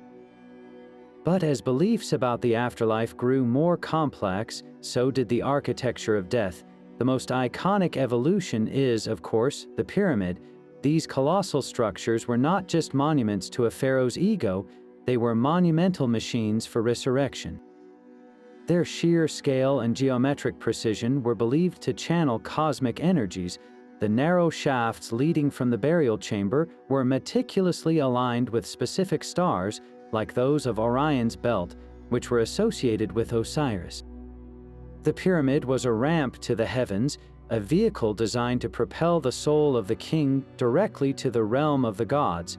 It was the ultimate statement of security and permanence, a mountain of stone declaring its occupants divine right to an eternal kingdom. For nobles and officials who could not command the resources for a pyramid, the tomb took a different form, the rock-cut tomb, often built into the cliffs of a place like Thebes. These were no less sophisticated in their magical design. The typical tomb was a multi-chambered complex, each room serving a distinct purpose. The burial chamber, deep within the rock, was the inner sanctum, the sealed, hidden vault where the sarcophagus and the most valuable grave goods were placed. This was the heart of the operation, designed to remain undisturbed forever, but leading to it was a series of corridors and antechambers, and most importantly, a public offering chapel. This division was crucial. The chapel was accessible to the living, a place where priests and family members could perform the essential rites and recite the offering formulas to sustain the ka. The burial chamber, however, was meant to be sealed for eternity, a secret, impregnable core. The true genius of these tombs, however, lies in their interior decoration. The walls of the burial chambers and corridors were not left as blank stone.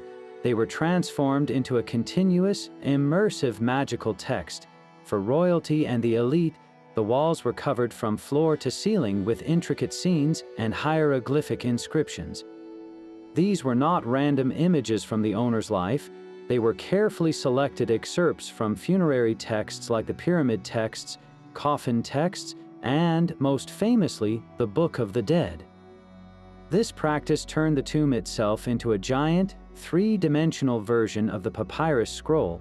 If the physical copy of the Book of the Dead was lost or damaged, the spells remained, eternally present on the very walls surrounding the deceased. It was a permanent, fail-safe guide to the underworld.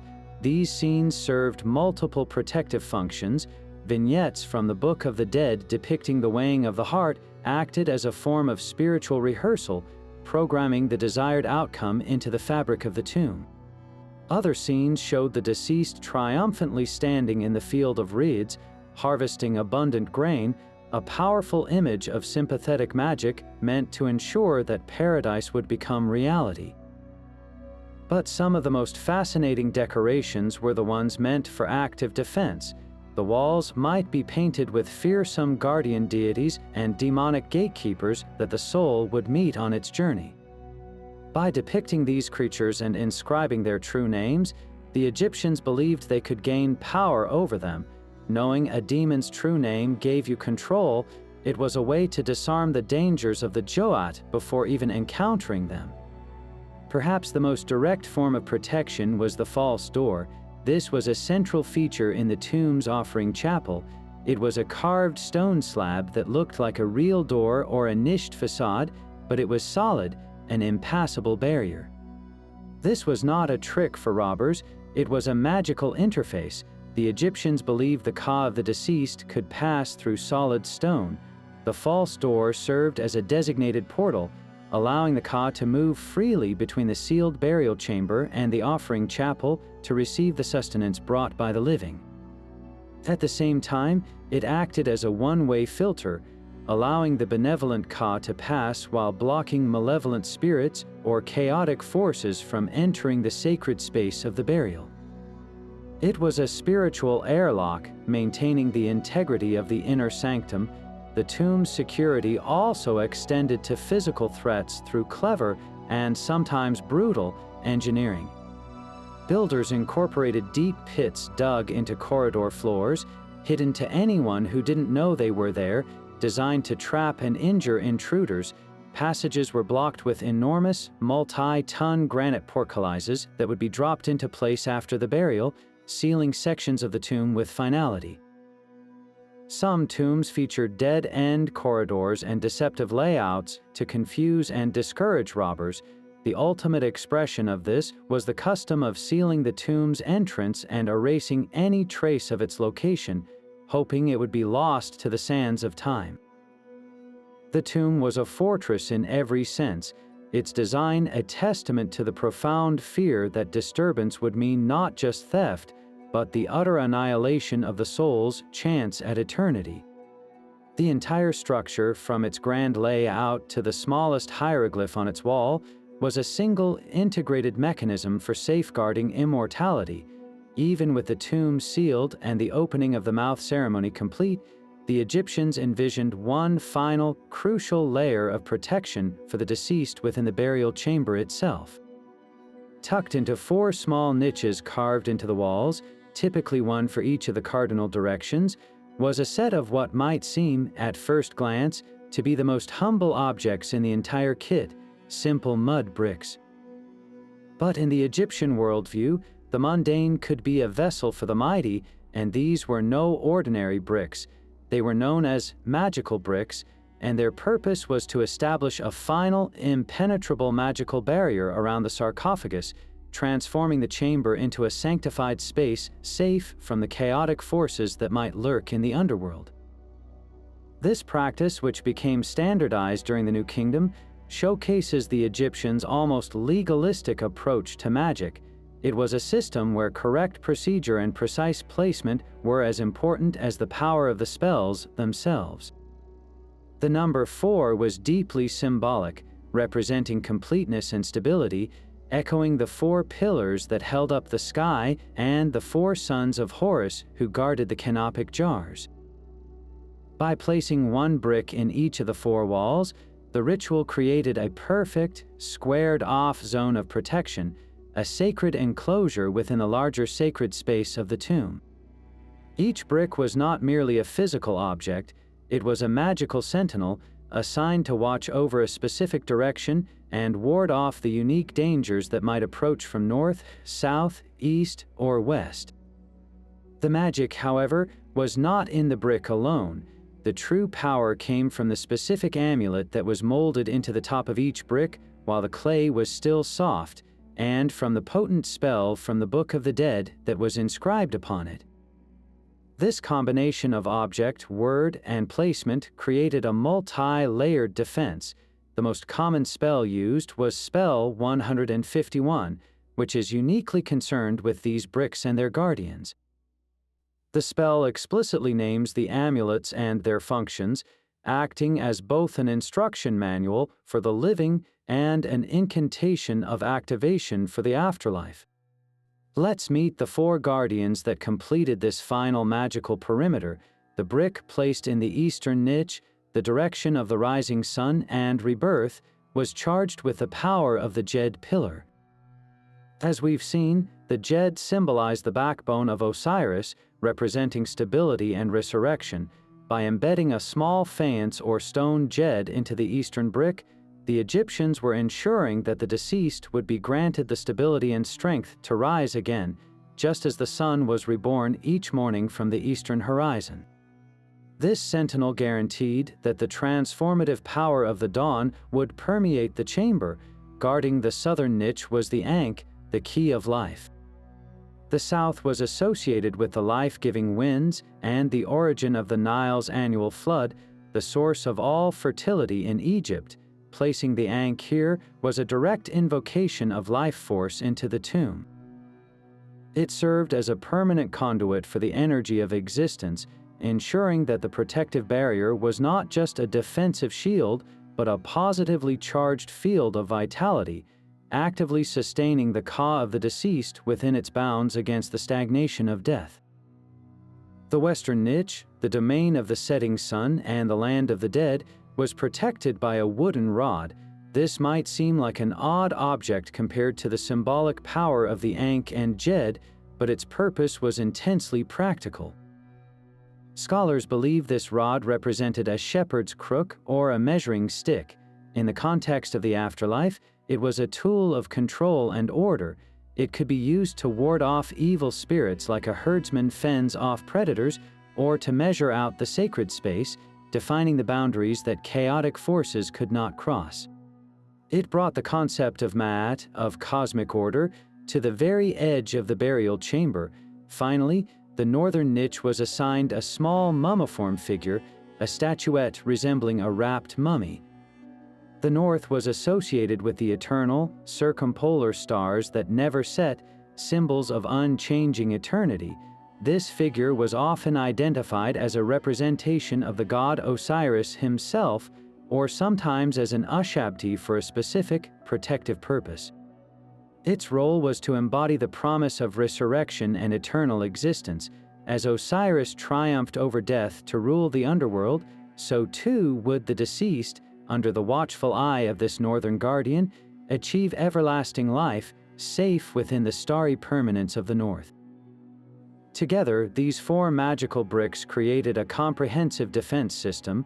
They addressed the core needs of the soul: a stability from the east, life from the south, order from the west, and eternity from the north.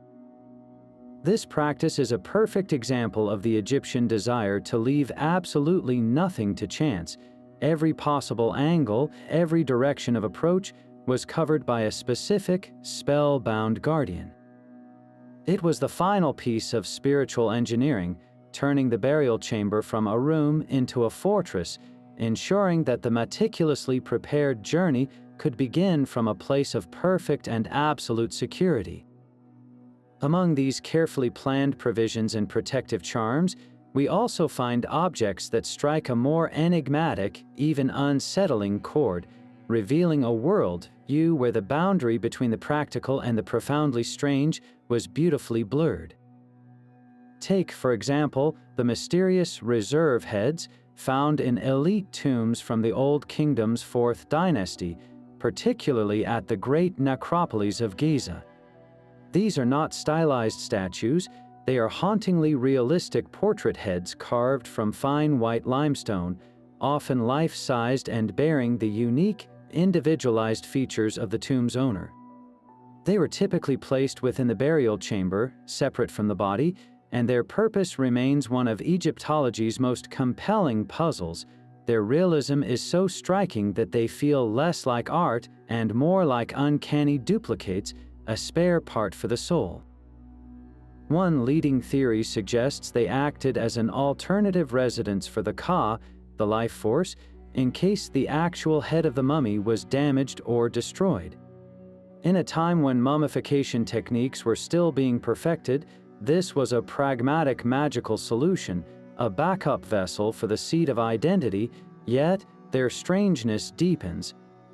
Many of these heads show signs of deliberate mutilation after their creation. The ears are often broken off, and a groove is sometimes carved around the back of the skull. Some Egyptologists believe this was a ritual killing of the image to prevent it from having a life of its own that might threaten the deceased, or perhaps to magically disable its senses so it could only serve its one intended purpose. These reserve heads are a powerful reminder that for the ancient Egyptians, ensuring eternal life involved a level of spiritual engineering that could sometimes verge on the surreal.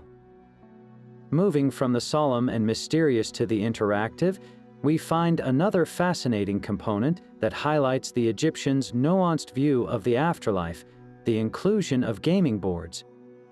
The most famous of these is Senet, a game whose name translates to the game of passing. At first glance, a board game might seem like a simple leisure activity, a way to pass the time in eternity. But in the context of the tomb, Senet was transformed into something far more profound, a symbolic model of the entire journey through the Jewat. The board, typically consisting of 30 squares arranged in 3 rows of 10, was seen as a map of the underworld. Each square represented a different stage or challenge the soul would face. Players would throw casting sticks or knucklebones to move their pieces along the path, navigating hazards that symbolized the real demons and obstacles described in funerary texts. The goal was to successfully move all your pieces off the board, an act that mirrored the soul's ultimate triumph over chaos and its successful arrival in the realm of Osiris. By the New Kingdom, Senet's symbolism had become so deeply ingrained that it was considered an essential item.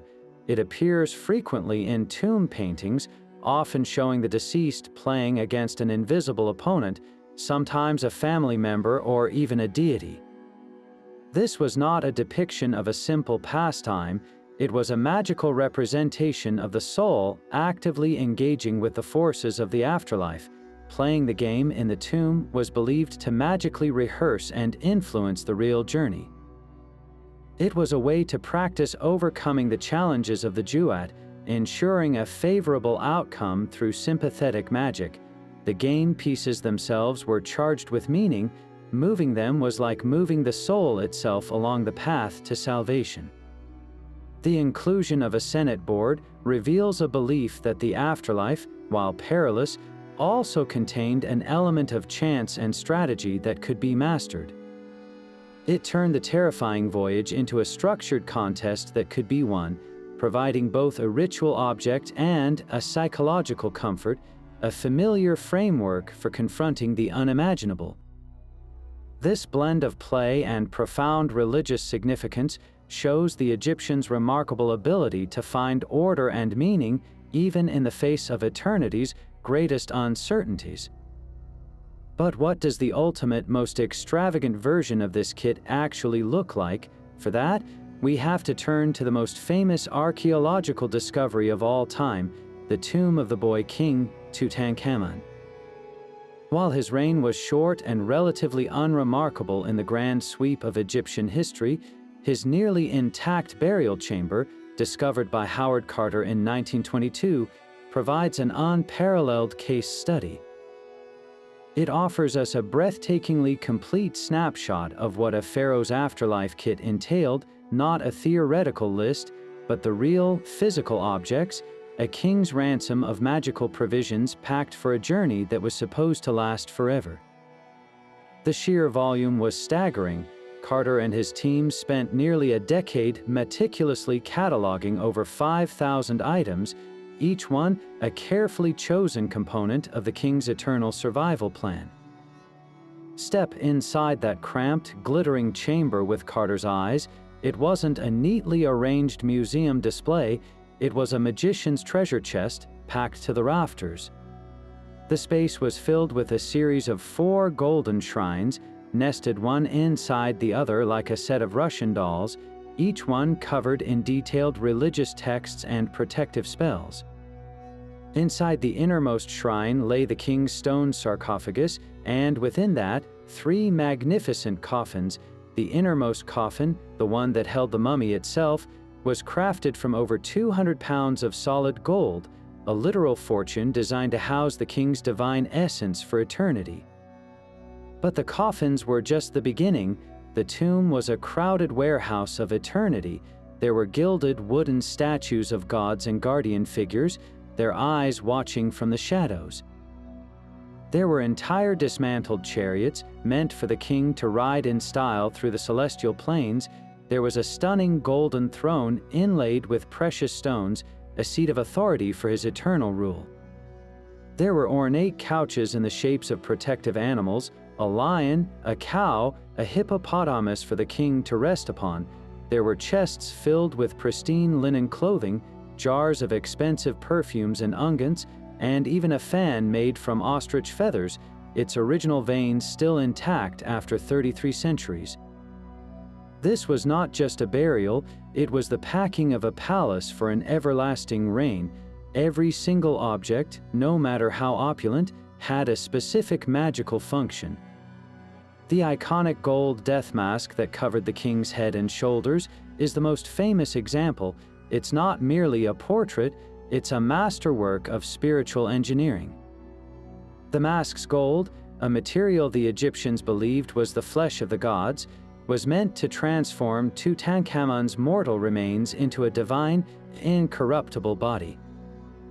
The lapis lazuli in the headdress stripes and the inlaid eyes, with their quartz and obsidian, connected him to the night sky and the all-seeing power of the deities. The mask served the same purpose as the amulets on a commoner's mummy, but on a regal, cosmic scale, it was a permanent, perfect vessel for the king's identity, ensuring his senses would be restored and his royal power recognized by the gods. Even the king's personal weapons were included as a practical arsenal for the dangers ahead. Tutankhamun was buried with multiple daggers, but 2 stand out. One had a blade of hardened gold, a ceremonial weapon of immense value. The other, found resting on the king's thigh, had a blade made of iron. In the Bronze Age, this was a material more precious than gold, likely sourced from a meteorite. This wasn't just a status symbol. A dagger from the sky was believed to possess celestial power, a weapon imbued with the strength of the stars, perfect for defending against the demonic creatures of the Jewad. Alongside these were bows and arrows, throwing sticks for hunting fowl, and even a specially designed scimitar, a curved sword for slashing in close combat. The message was clear: the king was expected to fight his way through the underworld, and he was equipped with the finest magical and mundane weapons to do so. Perhaps the most poignant evidence of this thorough preparation lies in the smaller, more personal items. Among the glittering gold, archaeologists found a simple box containing locks of the king's grandmother's hair, a tender human connection to his family. There was a small, painted wooden chest that held the mummified bodies of two stillborn daughters, buried with their father so they could be reunited in the afterlife. And then there were the ushabtis. For a pharaoh, a substitute workforce had to be truly fit for a king. Tutankhamun was provided with 413 of these servant figures, a complete celestial administration. They were crafted from wood, faience, and even alabaster, many gilded and holding tiny golden tools. Some were overseers, dressed in fine linen kilts, while others were the workers themselves. They were stored in their own special black wooden shrines, a standing army of the afterlife, ready to answer the call so their king would never have to lift a finger. The tomb of Tutankhamun is more than a collection of priceless artifacts. It is the single most complete expression of the ancient Egyptian quest for immortality, a breathtakingly extravagant and deeply personal kit, meticulously packed for the ultimate journey. Yet for all the protection offered by the tomb and its magical bricks, the soul's true trial began the moment it departed this secure sanctuary and ventured into the realm of the dead. To understand the sheer necessity of every spell and amulet, we must journey into the heart of the Juat itself, a landscape of unimaginable peril that was the ultimate spiritual proving ground. This was not a peaceful paradise awaiting the deceased. It was a treacherous, shifting domain where the sun god Ra traveled each night, battling forces of chaos so that a new day could dawn. The soul of the deceased had to navigate this same hazardous path, facing down a menagerie of monstrous entities, each designed to test, trick, or utterly annihilate the unprepared. The most formidable adversary in the entire underworld was not a gatekeeper or a demon, but a primordial force of destruction, Apep, also known as Apophis. This was not a god to be worshipped, but a cosmic serpent of pure chaos, a being of such immense malevolence that its sole purpose was to unmake creation itself. Each night, as Ra's solar bark journeyed through the 12 hours of the Juat, Apep would lie in wait, coiled in the watery depths of the underworld Nile. Its goal was to devour the sun god, plunging the world into eternal darkness and ending the cycle of life forever. The Egyptians saw solar eclipses as moments when Apep nearly succeeded. For the soul traveling through this same territory, encountering Apep was the ultimate danger. The serpent cared not for a mortal's moral purity. It represented oblivion, and to be caught in its path meant being erased from existence. Spells from the Book of the Dead were specifically designed to identify the soul with Ra and his protective deities, allowing the deceased to join the fight against the serpent, or, more wisely, to slip past unnoticed while the gods engaged the beast in epic combat. But Apep was just the most dramatic threat in a world teeming with lesser, though no less terrifying, dangers. The path through the Juat was not a straight road, but a series of gates, portals, and winding corridors, each one guarded by a uniquely horrifying demon. These gatekeepers were not mindless beasts. They were intelligent, knowing entities who demanded the correct password or magical response. The Book of the Dead provides vivid descriptions of these guardians, giving them names like He Who Lives on Snakes or Fire Embracer, and depicting them as hybrid creatures with the bodies of men and the heads of animals, often brandishing enormous knives. To pass safely, the deceased had to recite a specific spell for each gate, one that declared knowledge of the demon's true name and proclaimed their own righteousness. This was a high-stakes oral exam where failure meant being turned back, captured, or dismembered on the spot. The kit's spells served as a meticulously prepared script for these encounters, a divine cheat sheet that gave the soul the authority to command passage. Beyond the gates lay other lethal obstacles. The soul might need to cross a lake of fire or navigate a river of darkness. They had to avoid the slaughtering place where the enemies of the gods were executed for eternity. Perhaps one of the most psychologically unsettling challenges was the encounter with the doorkeepers, assessors, and heralds who populated the halls of the Jewad. These beings would shout questions, demanding the deceased account for their actions in life. Without the correct spells from the Book of the Dead, the soul could become confused, terrified, and lost in the labyrinthine underworld, easy prey for the countless malevolent spirits that lurked in the shadows. Every item in the Afterlife kit, from the Heart Scarab ensuring a confident testimony to the Ushabti ready to answer a call to labor, was a tool designed to overcome these very specific and vividly imagined hurdles, transforming a terrifying gauntlet into a manageable, if still daunting, pilgrimage. Given the elaborate nature of the kit, with its magical bricks and golden masks, one might wonder what would happen if it all went wrong. What was the consequence of a failed spell, an incorrect password to a demon, or a heart that sank the scales? For the ancient Egyptians, the answer was not an eternity of punishment, but something far more terrifying, utter and complete cessation. They called it the second death, and it represented the absolute worst-case scenario, the final and irreversible failure that the entire Afterlife kit was designed to prevent at all costs. This was not a transition to a gloomy underworld or a state of torment. It was the annihilation of the soul itself, a deletion of one's very existence from the cosmos. The concept of hell, with its eternal suffering, would have almost been a comfort in comparison, as it at least implies a continuing consciousness. The second death offered no such continuity.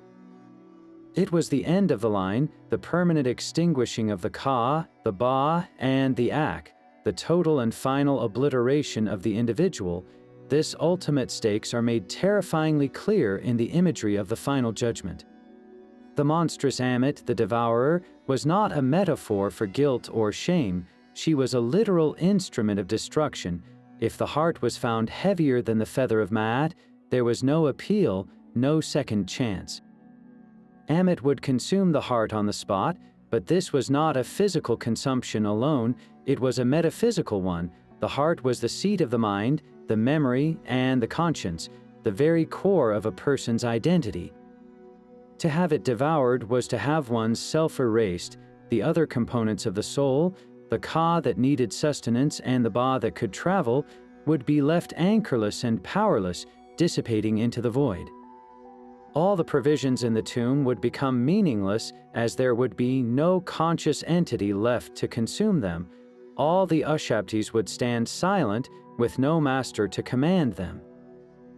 The tomb itself would become not a house for eternity, but a sealed vault containing only dust and forgotten objects.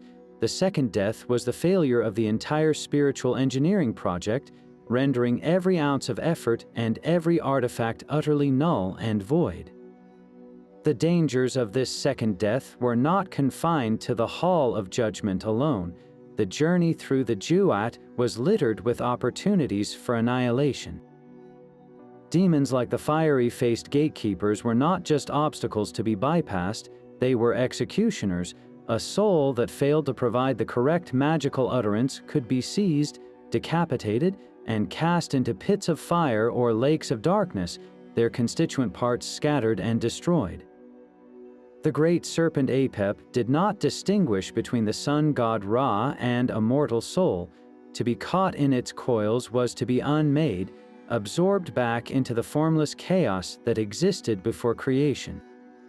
This is why the spells in the Book of the Dead are so specific and so desperate. They are not polite requests, they are commands born of existential terror. A spell to pass a gate isn't about convenience, it's about survival. A spell to transform into a heron or a snake isn't a whimsical fantasy, it's a crucial disguise to avoid detection by soul-destroying entities. Every amulet, from the Heart Scarab to the two-finger charm, was therefore a piece of essential survival gear, as critical as a life jacket on a stormy sea. The difference between eternal life in the field of reeds and the second death hinged on the correct application of these magical tools. This stark dichotomy reveals a profound and poignant aspect of the Egyptian worldview. Theirs was a universe of beautiful, attainable order Ma'at constantly threatened by a swirling, hungry chaos Isfet. The afterlife was the ultimate battleground between these two forces. To achieve immortality was to align oneself permanently with Ma'at, to become one of the masters of eternity. To suffer the second death was to be consumed by Isfet, to be returned to the formless void.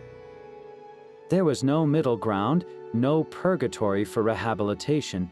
This belief infused every aspect of their funerary preparation with an incredible urgency and sincerity. The kit was not a collection of superstitious trinkets, it was the meticulously designed blueprint for navigating the most dangerous journey imaginable. The stakes could not have been higher. Every inscribed spell, every strategically placed amulet, was a calculated move in a cosmic chess game where the prize was everlasting life, and the penalty for a single misstep was absolute, final nothingness. For centuries, the intricate belief system behind the Egyptian afterlife was little more than a collection of tantalizing fragments. Tomb robbers, drawn by gold and precious artifacts, had plundered the vast majority of burial sites, scattering their contents and leaving behind only empty chambers and broken clues. It was the careful, methodical work of modern archaeology that began to reassemble the puzzle, transforming these scattered artifacts from isolated treasures into a coherent narrative. Each new discovery acted like a missing piece, allowing Egyptologists to see the full picture of the afterlife kit not as a random assortment of objects, but as a complete, interlocking system of spiritual technology. The real breakthrough came not just from finding spectacular objects, but from finding them together exactly as they were placed thousands of years ago, allowing us to understand the ritual logic that bound them. The single most important moment in this reassembly was, without question, Howard Carter's discovery of the tomb of Tutankhamun in 1922. While other pharaohs had richer histories, Tutankhamun's relative obscurity was his greatest gift to archaeology. His small, hastily prepared tomb in the Valley of the Kings had been buried by debris from later constructions, hiding it from the worst of the ancient looters. When Carter first peered through the small breach and was asked if he could see anything, his famous reply, "Yes, wonderful things," was an understatement that echoed through history. He wasn't just looking at gold, he was looking at a perfectly preserved time capsule. The tomb's antechamber was famously packed with a chaotic jumble of furniture, chariots, statues, and chests, not chaos, but a purposeful crowding, as if a palace's worth of belongings had been efficiently stacked for storage. This undisturbed context was the key. Egyptologists could see how a royal afterlife kit was organized, the nested shrines around the sarcophagus, the magical bricks still in their niches, the sentinel statues standing guard, and the personal items, like the boy king's childhood bow, tucked beside his throne. Tutankhamun's tomb provided the ultimate reference manual, a complete set of instructions against which all other, more fragmentary finds could be compared. However, the story of the afterlife kit is not only a tale of pharaohs. If Tutankhamun gives us the most extravagant version, it is the discovery of more modest, non-royal burials that reveals how deeply these beliefs permeated every level of Egyptian society. In cemeteries like those at Deir el-Medina, the village of the craftsmen who built the royal tombs, archaeologists have uncovered the burial assemblages of ordinary people, scribes, painters, and stonemasons. Their kits were far less opulent, but no less thoughtful. Instead of a solid gold coffin, a painted wooden sarcophagus; instead of a papyrus book of the dead spanning 60 feet, a single sheet with just the most critical spells, or perhaps those spells painted directly onto their coffin. They were buried with their own small Ushabti figurines, often crudely made from faience, proving that the desire to avoid eternal labor was a universal concern, not just a royal privilege. Finding a simple worker tomb with a heart scarab placed carefully on its chest is just as significant as finding Tutankhamun's golden mask. It demonstrates that the core ideology, the need to protect the heart, to ensure a favorable judgment, was shared by the entire civilization, adapted to each person's means. The true power of archaeological context lies in the relationships between objects. An Ushabti figurine found in a museum case is interesting, but an Ushabti found still holding its tiny copper tools, stored in a miniature wooden coffin alongside 364 identical companions, tells a story of profound belief in an organized afterlife bureaucracy. A canopic jar in isolation is a beautiful vessel, but a complete set of 4 jars, each with its distinct animal-headed stopper, found seated in a dedicated alabaster chest within a sealed niche, reveals the sophisticated, 4-part division of magical protection for the internal organs. It is the spatial arrangement within the tomb that speaks volumes. The placement of the opening of the mouth tools near the mummy's head, the positioning of the food offerings near the false door where the Ka could access them, the strategic location of protective amulets within the mummy's wrappings, all of this ritual geography was a map of the Egyptian soul, meticulously charted by the living for the benefit of the dead. Furthermore, archaeology allows us to see the evolution of the kit over time, by comparing a pre-dynastic grave with a simple pot of food to an old kingdom pyramid burial with its pyramid texts, and then to a new kingdom tomb with a Book of the Dead, we can trace the democratization of immortality. We can observe the moment when Ushabtis first appear, or when the canopic jars shift from having human-faced lids to the iconic heads of the 4 sons of Horus. Sometimes, discoveries reveal fascinating dead ends or regional variations, objects or spells that were popular for a brief period before fading away, showing that Egyptian religion was a living, changing tradition. Each carefully excavated tomb adds another data point, helping scholars understand not just what the Egyptians believed, but how those beliefs adapted to political upheaval, economic changes, and new theological ideas over 3,000 years of history. It is through this painstaking work of excavation, cataloging, and comparison that the silent, sealed tombs have finally begun to speak, telling us the story of a people who poured their greatest hopes and their most profound ingenuity into preparing for the journey beyond death. The meticulous preparations of the ancient Egyptians, with their spells and scarabs, might seem like relics of a distant past, but their echoes resonate powerfully in our modern world. We have not left their vision of the afterlife behind in the sands of time.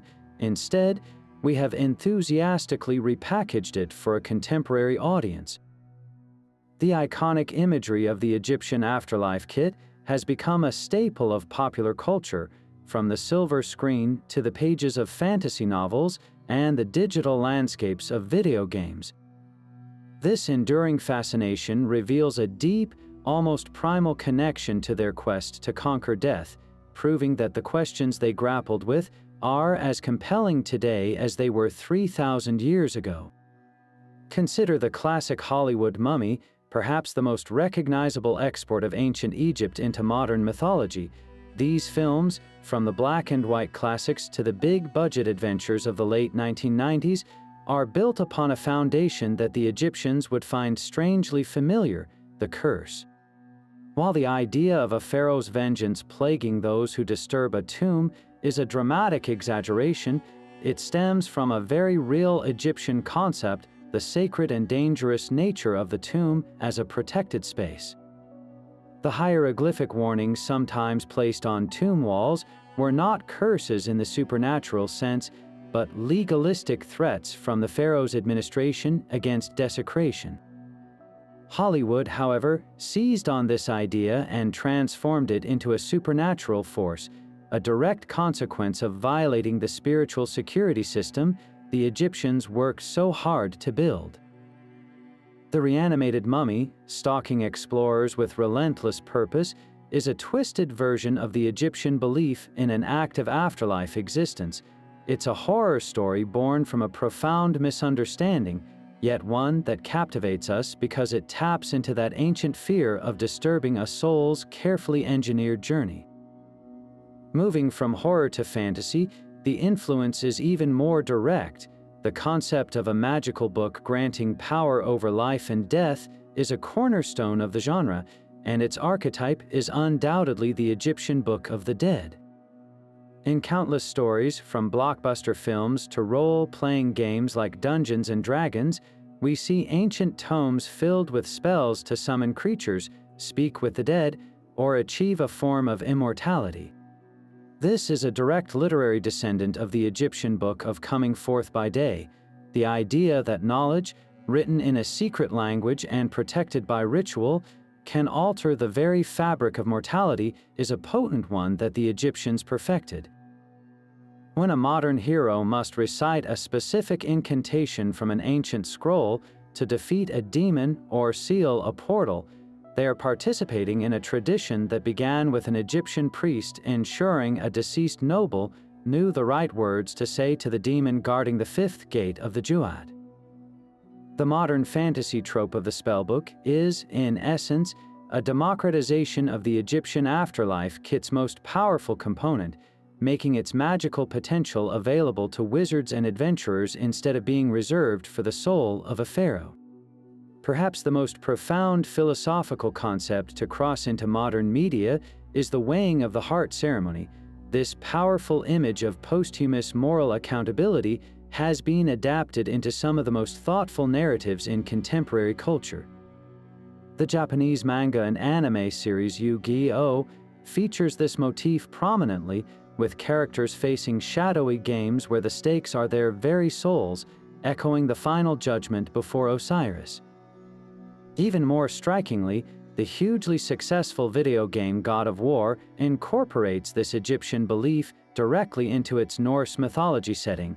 In one memorable sequence, the protagonist Kratos must literally weigh his heart against a feather to prove his worth, a scene that introduces millions of players to the core Egyptian principle of mad. This is not just borrowing a cool visual, it's integrating a complete ethical system into a new story, suggesting that the idea of a final, objective judgment of one's life actions holds a universal appeal. It shows that we are still captivated by the idea that our choices have cosmic consequences and that eternity might indeed hinge on the balance of a scale. This seamless integration into interactive media like video games is particularly telling. In a role-playing game, a player's character often embarks on a heroic journey, gathering equipment, overcoming obstacles, and facing a final boss. This structure mirrors the Egyptian soul's journey through the Jewat almost perfectly. The player's inventory of weapons, potions, and magical artifacts is their own personalized afterlife kit. The treacherous dungeons they explore are the labyrinthine corridors of the underworld, and the fearsome boss at the end of a level is a direct analog to a gatekeeping demon like Apep. Game designers unconsciously tap into this ancient narrative architecture because it is fundamentally satisfying. It's a story of progression, preparation, and ultimate triumph over adversity. When a player spends hours grinding to acquire the perfect piece of gear for a difficult encounter, they are engaging in the same kind of meticulous, practical spiritual engineering that an Egyptian undertook when commissioning their Ushabtis and Heart Scarab. The medium has changed, but the underlying human desire to be prepared to overcome challenges through a combination of skill and the right tools remains powerfully the same. Our modern fascination, then, is more than a simple interest in the exotic. It is a recognition of a shared humanity. The ancient Egyptians articulated a set of fears and hopes about death that are fundamentally ours. They feared oblivion, they hoped for a just reward, and they believed that with enough preparation, wisdom, and courage, a positive outcome could be achieved. When we watch a mummy movie or play a game featuring the weighing of the heart, we are not just being entertained by a foreign mythology, we are seeing a reflection of our own deepest questions about mortality, morality, and what might lie beyond, all filtered through the rich and dramatic lens of one of history's most captivating civilizations. Their Afterlife kit was their answer. Our endless retelling of its components in pop culture is our way of continuing the conversation. So, after this deep journey into the tombs and texts of ancient Egypt, what are we left with? It's more than just a checklist of strange objects, it's the blueprint of an entire civilization's soul. The Egyptian Afterlife kit represents a depth of belief and a dedication to preparation that is almost unimaginable in our modern world. This was not a casual hobby or a side project for the ancient Egyptians. It was the central focus of their existence, the ultimate project that consumed lifetimes and vast national resources. From the pharaoh who commissioned a pyramid to the artisan who carefully painted a single ushabti, every level of society was united in a single, monumental goal: to engineer a successful eternity. They saw death not as an end, but as the most critical transition, a perilous journey that could be navigated, and a final exam that could be passed with the right tools. This wasn't superstition, it was a sophisticated system of spiritual technology, blending profound morality with practical magic, all aimed at achieving the one thing every human desires: to live on. The sheer complexity of this system is what continues to astonish. It wasn't a one-size-fits-all solution. It evolved over millennia, from simple pit graves to the cosmic machinery of the pyramids, and then underwent a great democratization, putting the power of resurrection into the hands of ordinary people. Every element had a purpose, a specific function in a grand, interconnected plan. The Heart Scarab was a defense attorney for the conscience, the ushabti was a substitute laborer, the opening of the mouth ceremony was the ignition key for the soul. Even the walls of the tomb itself were transformed into an active, protective script. There were backups for the backups, from magical brick sentinels to voice offerings that could be activated by a simple spoken word. This reveals a mindset that left absolutely nothing to chance, a comprehensive approach to problem solving that applied to the metaphysical realm with the same rigor they applied to building canals or governing an empire. They thought of everything because the price of failure was not punishment, but something far worse: utter and total oblivion. This incredible legacy challenges us to look at our own beliefs about what comes next.